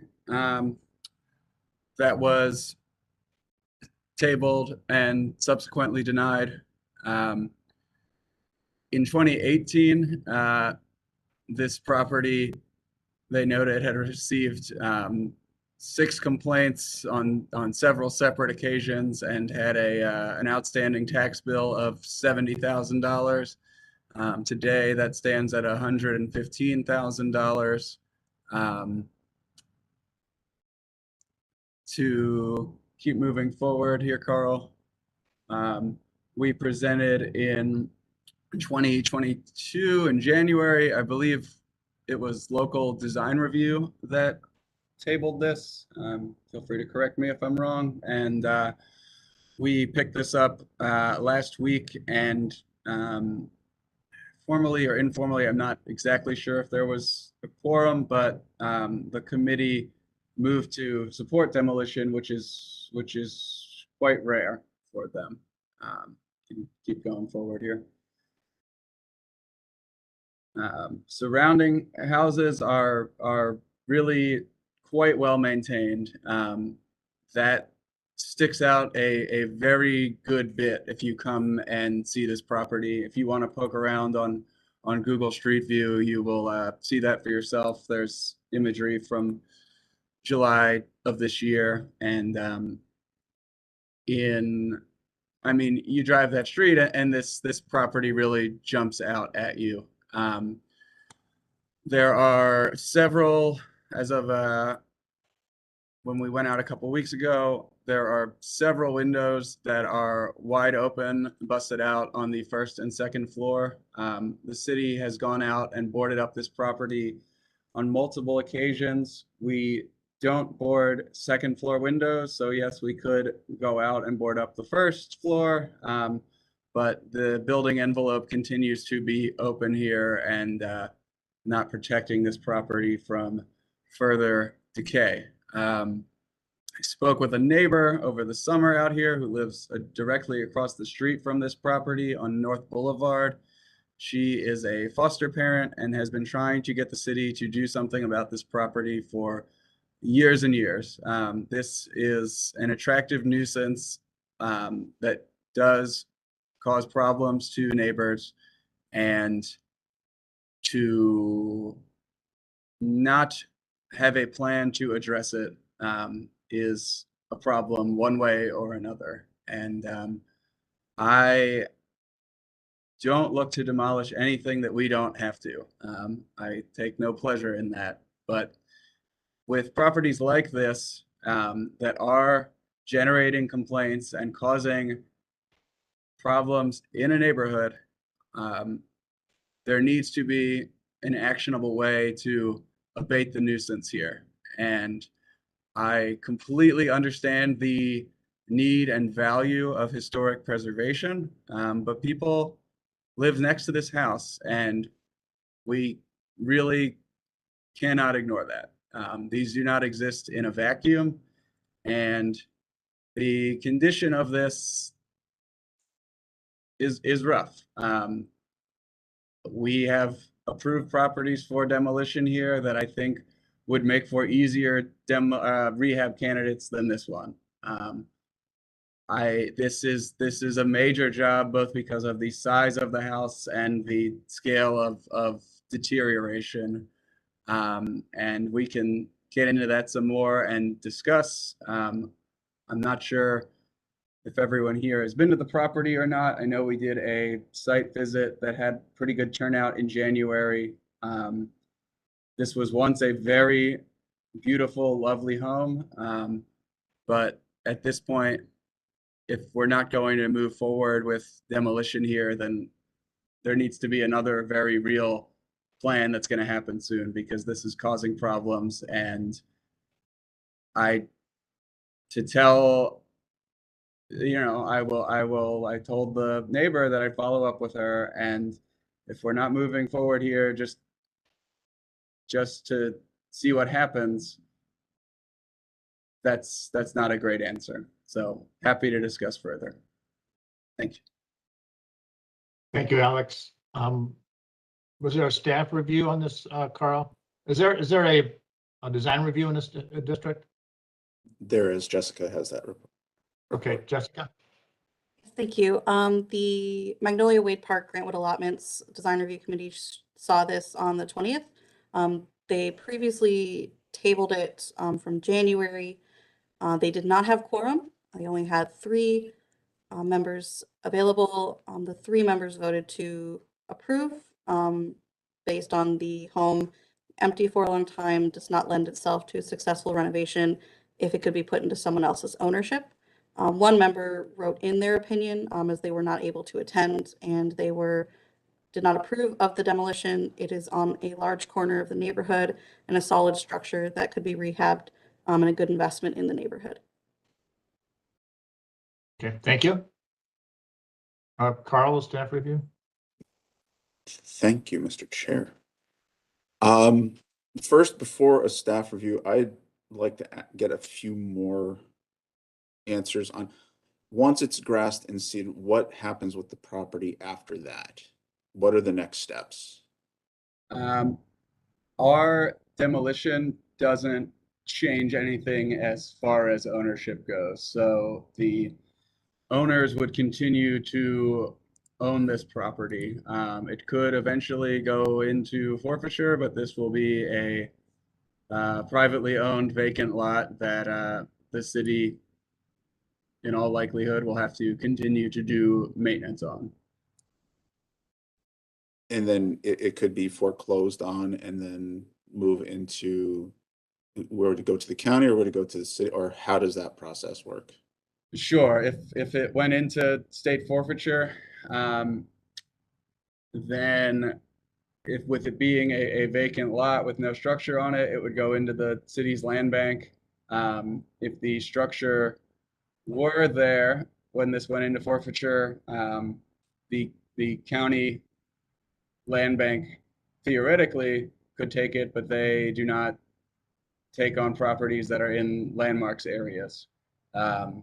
So this could sell at forfeiture to whomever. The city land bank right now, as I think you know, Carl, doesn't take on properties with structures on it at this time. And this is because that because the county land bank doesn't take these properties, and this is a large amount of back taxes, is that the reason why a foreclosure hasn't been started, or would it be more speculation to find out how it's gotten this far along in back taxes without it being foreclosed on.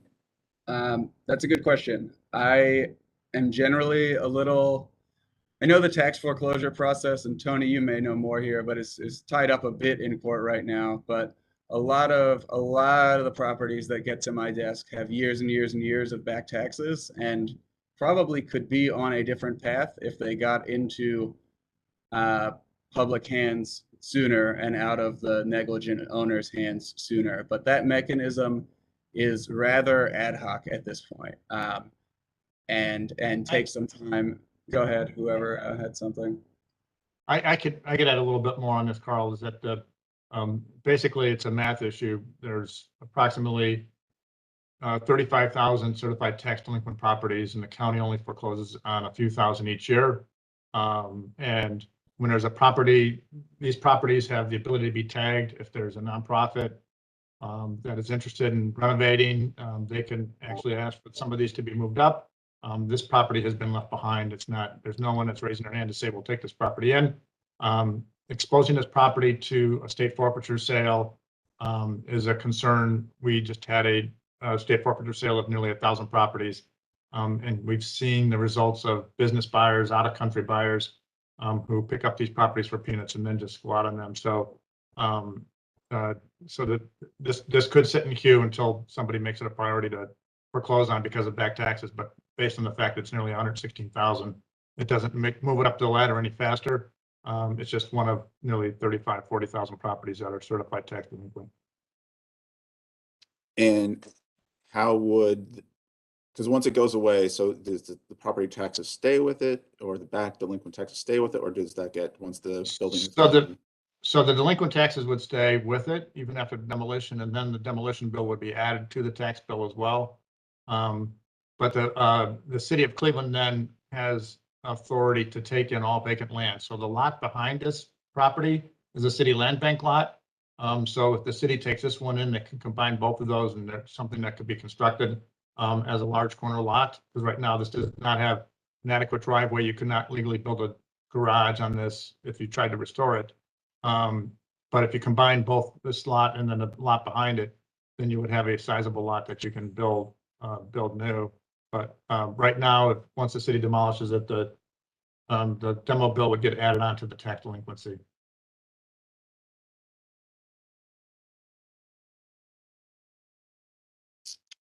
Okay. I'm going to preface this by saying that the views I'm about to express are my own and not necessarily that of the administration. Do we have to put that disclaimer in a bubble above your? I don't. It's mentioned. I want to say it because Yes, I understand. Because I don't always see eye to eye with everything, but I have to at least give my view from where I sit. And it's been frustrating for a number of years now to see more and more buildings come before us for demolition. We didn't do a deep dive on the history because we were more concerned about the future of this. And it's finished in 1911. It was rehabbed in 1996. And it appears to be structurally sound, having been in the building, having looked around. Yes, there are problems. Yes, there's a lot of work. It's going to take money. Get that. The commission is being asked to consider if this demolition is appropriate or not. And not just the impact on the property, but the immediate neighbors, the overall district, and the community as a whole. And as Alex mentioned, this has been on the radar since 2009, but he also has shown that there's been no other solution to this property except demolition. Because we don't have programs. We don't have another alternative. It has nowhere to go. While it's not in the greatest condition, it's not beyond rehabilitation. But I don't think demolition is the answer here. And we looked up numbers, and the City of Cleveland Land Reutilization Program holds 1,517 vacant parcels in Ward 9 alone. And this property seems to be headed to the same fate, as does 2 other properties up the street that are on the demolition pipeline. And a quick windshield survey of this immediate area identified 6 other houses in various levels of distress. And we have to ask, are those going to suffer the same fate? And this is not a sustainable solution. I recognize that we can't save every building, and we shouldn't. There are those that do need to come down in the name of public safety. And there are so many examples of buildings in much worse condition being brought back to viable use throughout the city. And this could and should be one of them. We cannot demolish our way to better neighborhoods. We need to conserve our way to them. Our historic districts and individual landmarks go through a long process and are elevated as being important cultural assets to the city of Cleveland. And yet sometimes it feels that we're not held in that regard. We're held as being holding places back, not being a good ally or a secondary source. I think we are probably the most underutilized department in the city. Historic preservation is an incremental planning tool to help stabilize and improve neighborhoods, but it takes time and perseverance. Ohio City, Tremont, and Gordon Square didn't become what they are today overnight, but they all had to start somewhere. I really hope that this building can do that. I know it's a challenge. I've been working with other members in our cluster to help discover or create alternatives to demolition for properties in historic districts that could actually have more far-reaching benefits, but time is not on our side for this building. I know the neighbors are concerned. I know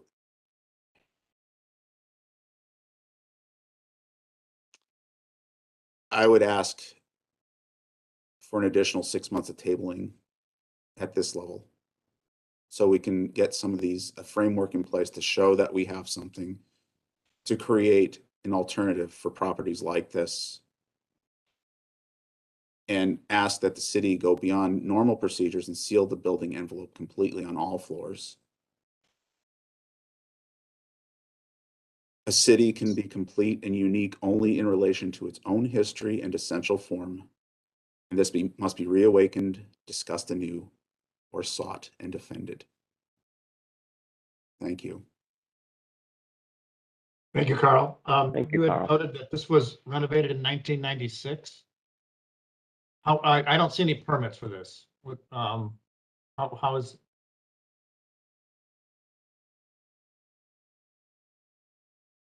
You're muted. I believe it went through CRS, and that I'm aware of, they had a special home loan program, but 1996 permits are not always necessarily available through the Excella program. So there's a lot that are not on there.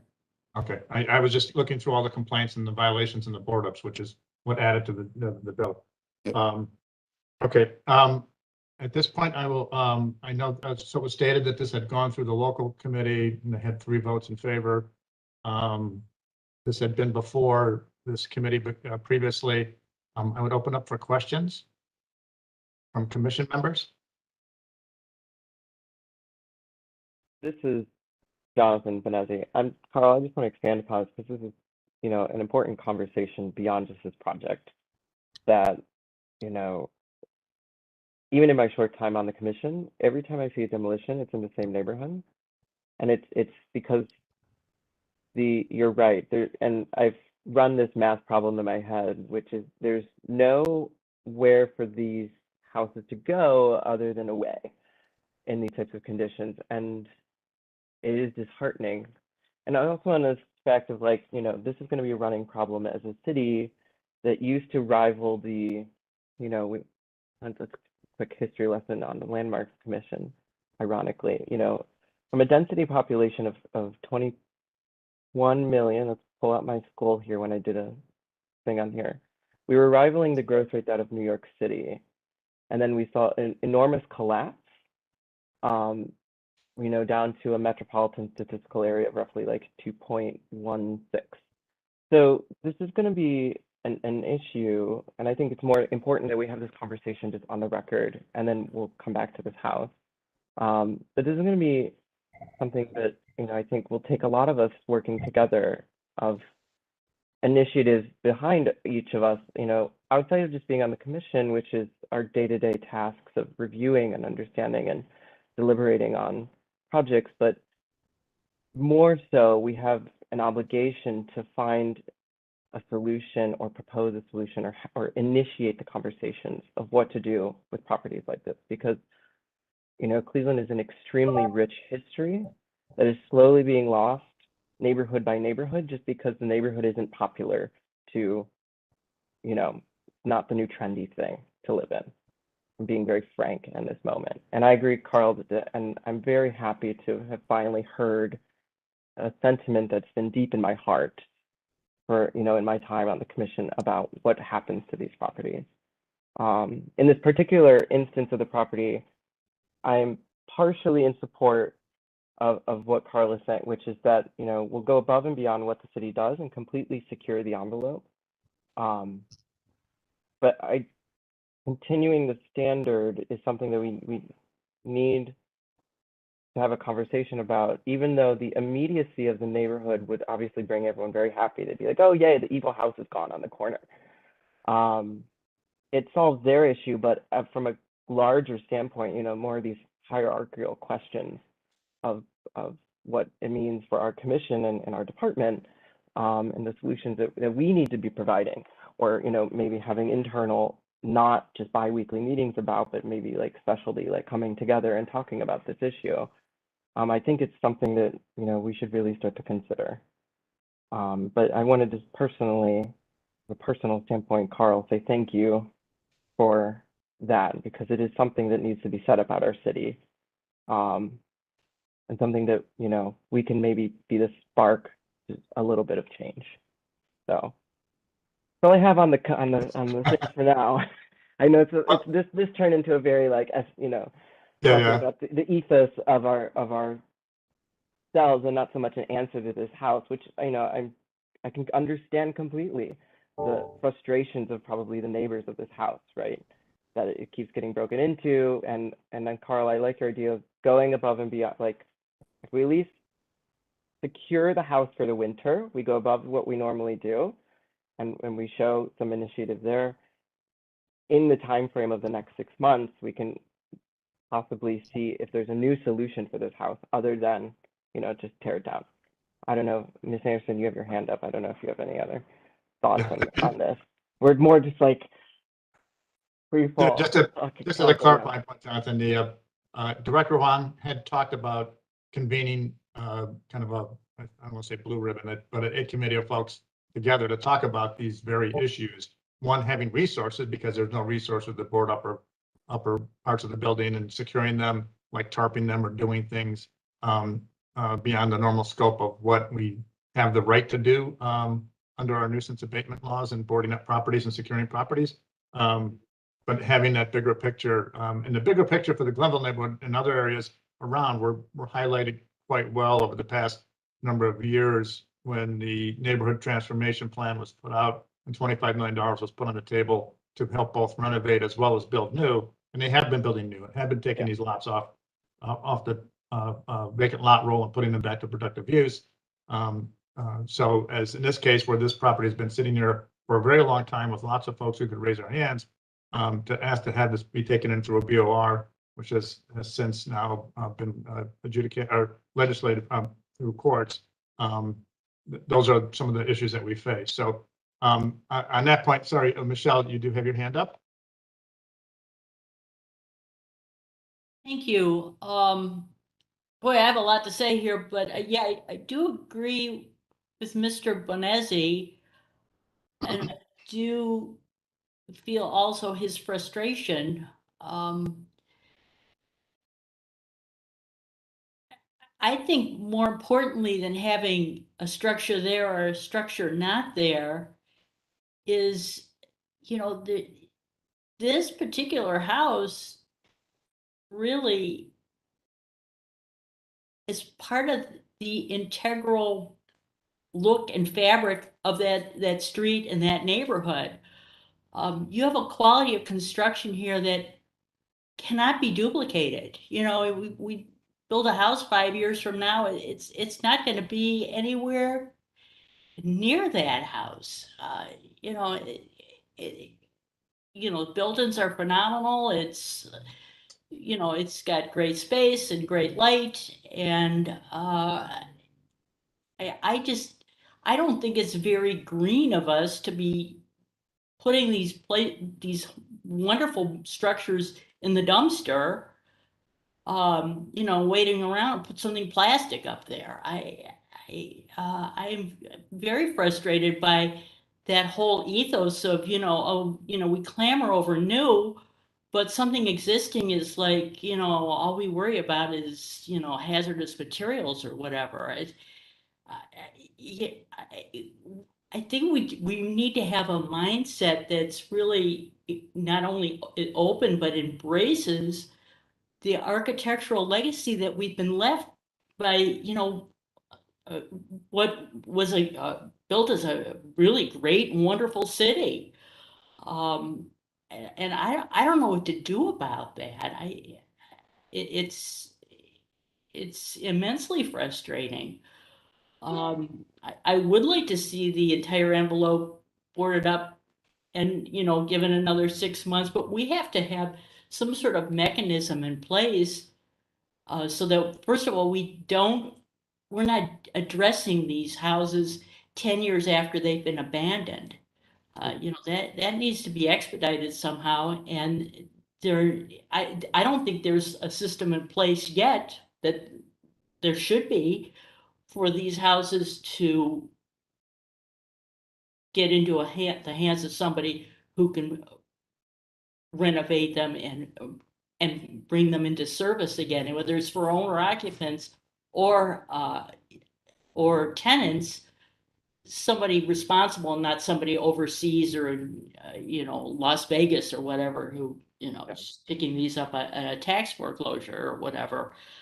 And there are resources going into these houses for demolition. I'm sure the demolition bill, Alex, what does it cost to demolish a house like this? It will vary, but you've got an asbestos survey, which is about $1,000, depending on what they find that needs to be abated and disposed of. That's going to be, I'd say on average 500, but really anywhere from 0 to 5,000 typically. If they just find a ton of stuff that needs to come out, that can happen. And then the demolition on something of this size, we're probably talking about 10 to 25,000. So yeah, it's not cheap. Yeah, it's not cheap. And if we can intercede before these homes get into this advanced state of deterioration, is it possible to get a $10,000 or $25,000 write down to help, a responsible investor or a responsible party to make the numbers more viable? I mean, I think that's something to look at, is how do we use our resources to maintain properties as opposed to demolish them? Just on response to that, as I mentioned earlier, Michelle, the administration did target $25 million for this neighborhood, which included renovation, write-down funds, but no one stepped up for this particular property. They are renovating. Amicus and others are renovating other properties in the area. There's developers who are building other properties in the area as well. Yeah, and I applaud Famigos. They've done some beautiful rehabs in the area, and there's limited capacity.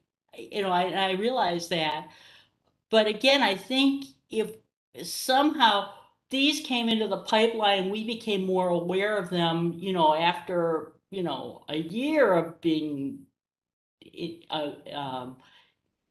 abandoned, as opposed to, waiting many years. And meanwhile, the properties become more disintegrated and more of a blight on the community. And,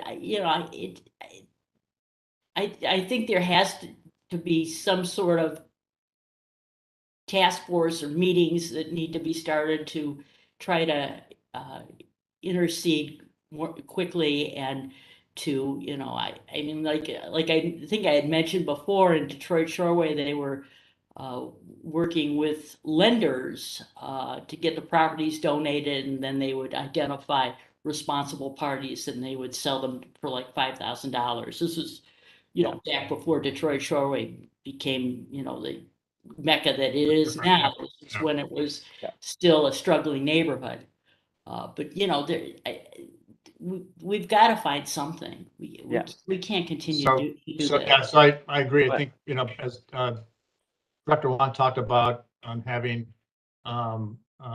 creating a committee to help review what, you know, what are some of the options that we can do on some of these properties. So that is something that's being considered.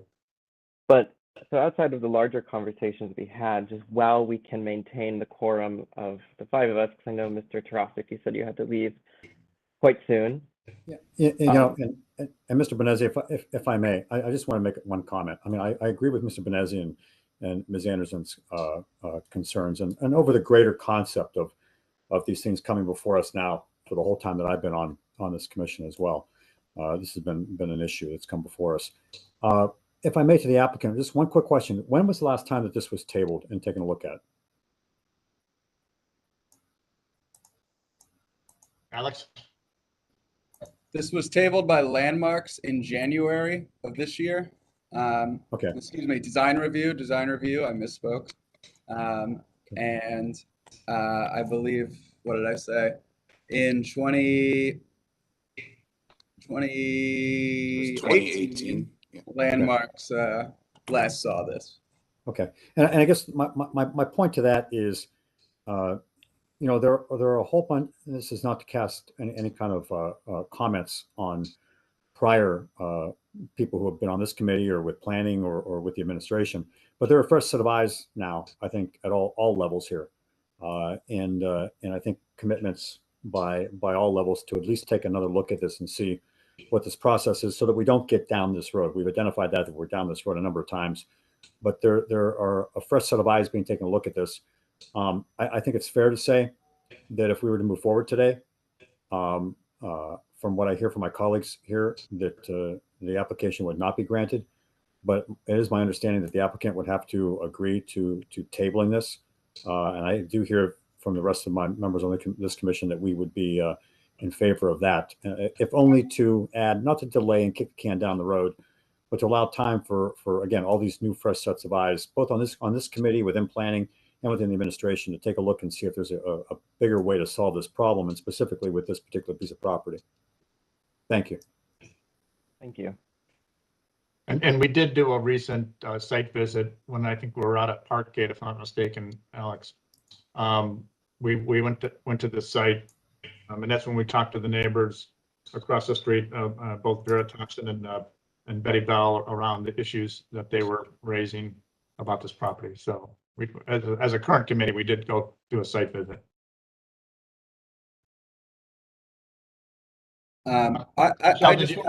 Michelle, did you have anything else before I move on to Alex? You know, I'm just trying to, I would like to see if we do table this, if there's any way the entire envelope could be boarded. I don't think anyone on this committee can commit that resource. That's a city. Okay, all right. And we've not been able to do that previously. I see Alan's hand's been up for a while. I'm sorry, Alan? Yeah, I don't want to be the lone voice in the wilderness, but I might be. You know, I couldn't agree more with just about everything that's been said by everybody. The only, you know, I really very much agree with Mr. Benesi and his very eloquent observation that, you know, in his time on the commission, all the demolitions seem to be in the same area, and that's unfortunately true, I think.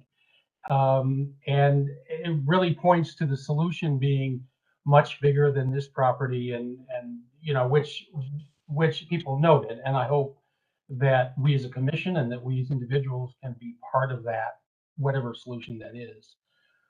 Having said that, what's before us is this property.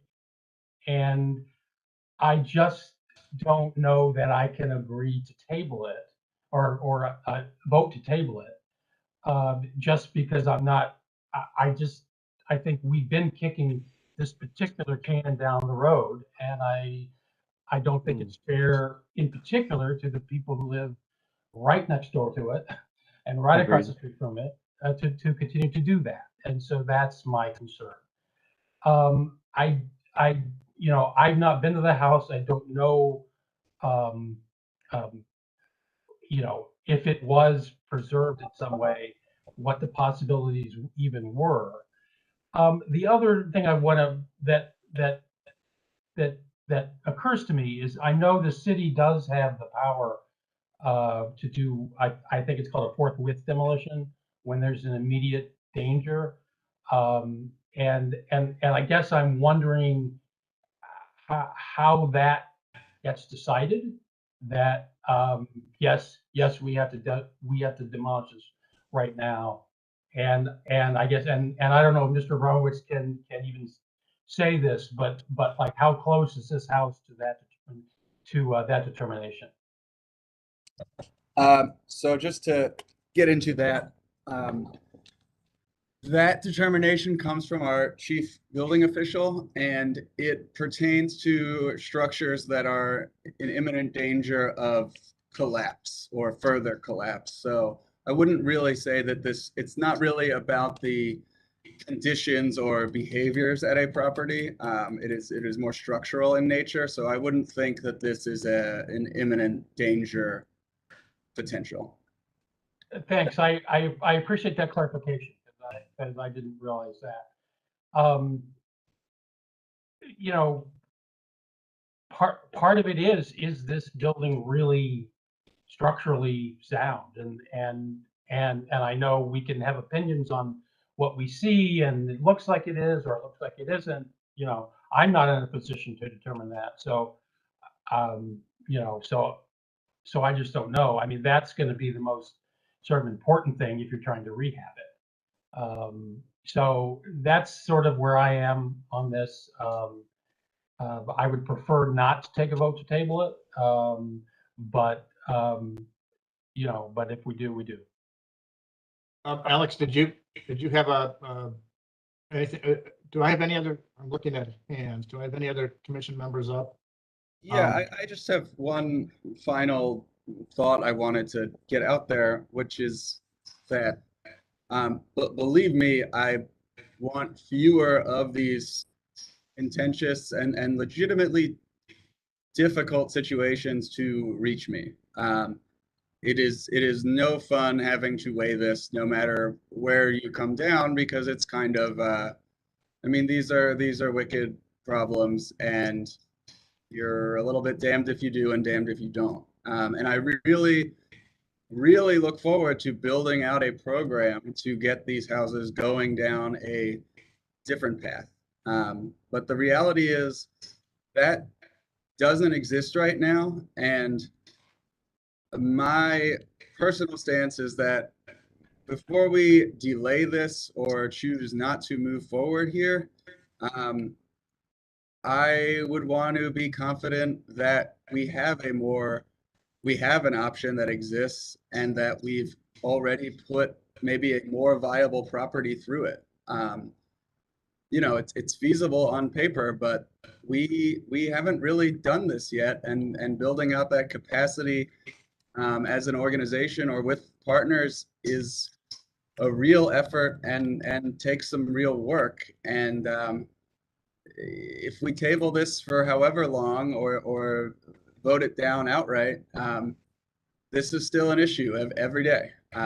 So I don't just want to wish that we have another option. It needs to be there and it needs to be practicable. That's all I got. Thank you. And just a quick note for those who don't know Alex's background, he does have a master's in urban planning from that team up north. But I do know that he has a passion for this. So he's got a lot of experience and education around what he did when he was in Michigan. So So I will do my Julie impersonation and weigh in and just speak briefly on the site visit when I went there. And certainly we talked to the neighbors across the street. This has been a longstanding problem. There's no estate or family that is managing this anymore.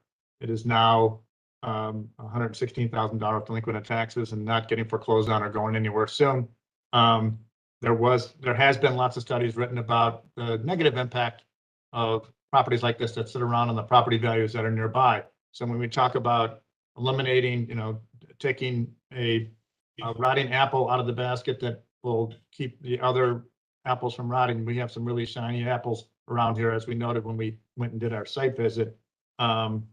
This is a problem around, who's going to step forward on these and what impact that it has as we continue, if we continue to kick the can down the road.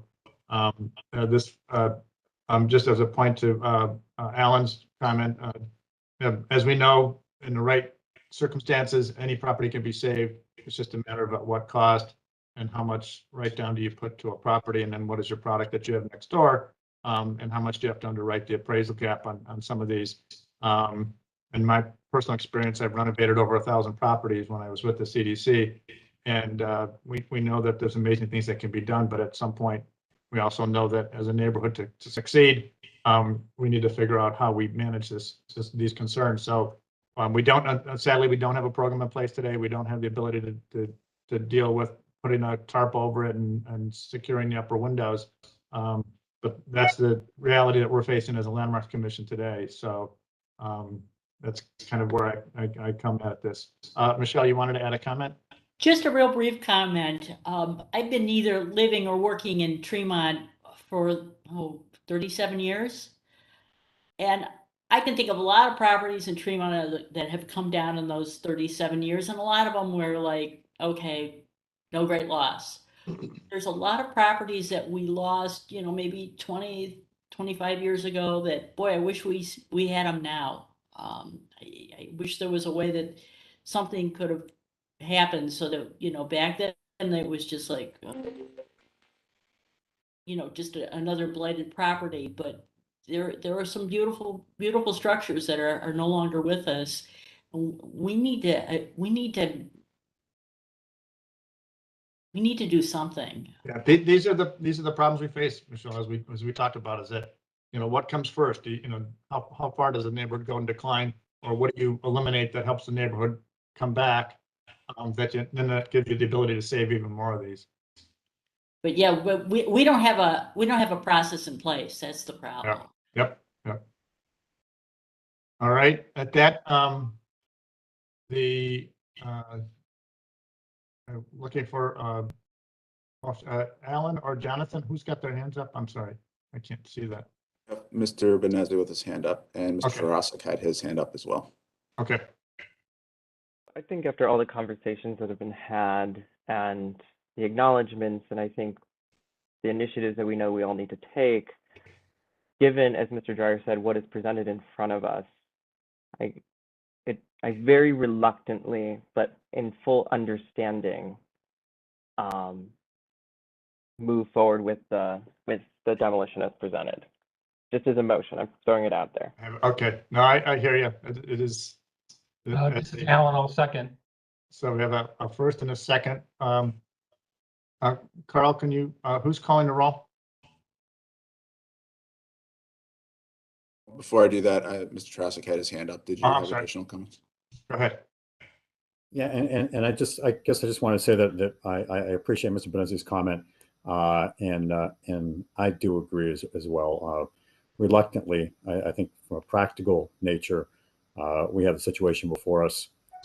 We all agree that there should be a process in place going forward, but that process doesn't exist right now. And I mean, I wish it would 6 months from now, but I don't see that coming to fruition 6 months from now either. So I just want to make that comment as well before we go forward. I appreciate that, Ray. I have another comment, but I'll do it after the motion since it's in place. Okay, the motion's been first and second. Go ahead, Jonathan. No, we have to just call the roll, and then I can. Okay, call the roll, Carl. Okay. Ms. Anderson, No. Mr. Benezzi, Yes. Mr. Brancatelli, Yes. Mr. Dryer, Yes. Mr. Tarasik. Yes. The motion passes. Yes. Jonathan, you had a comment?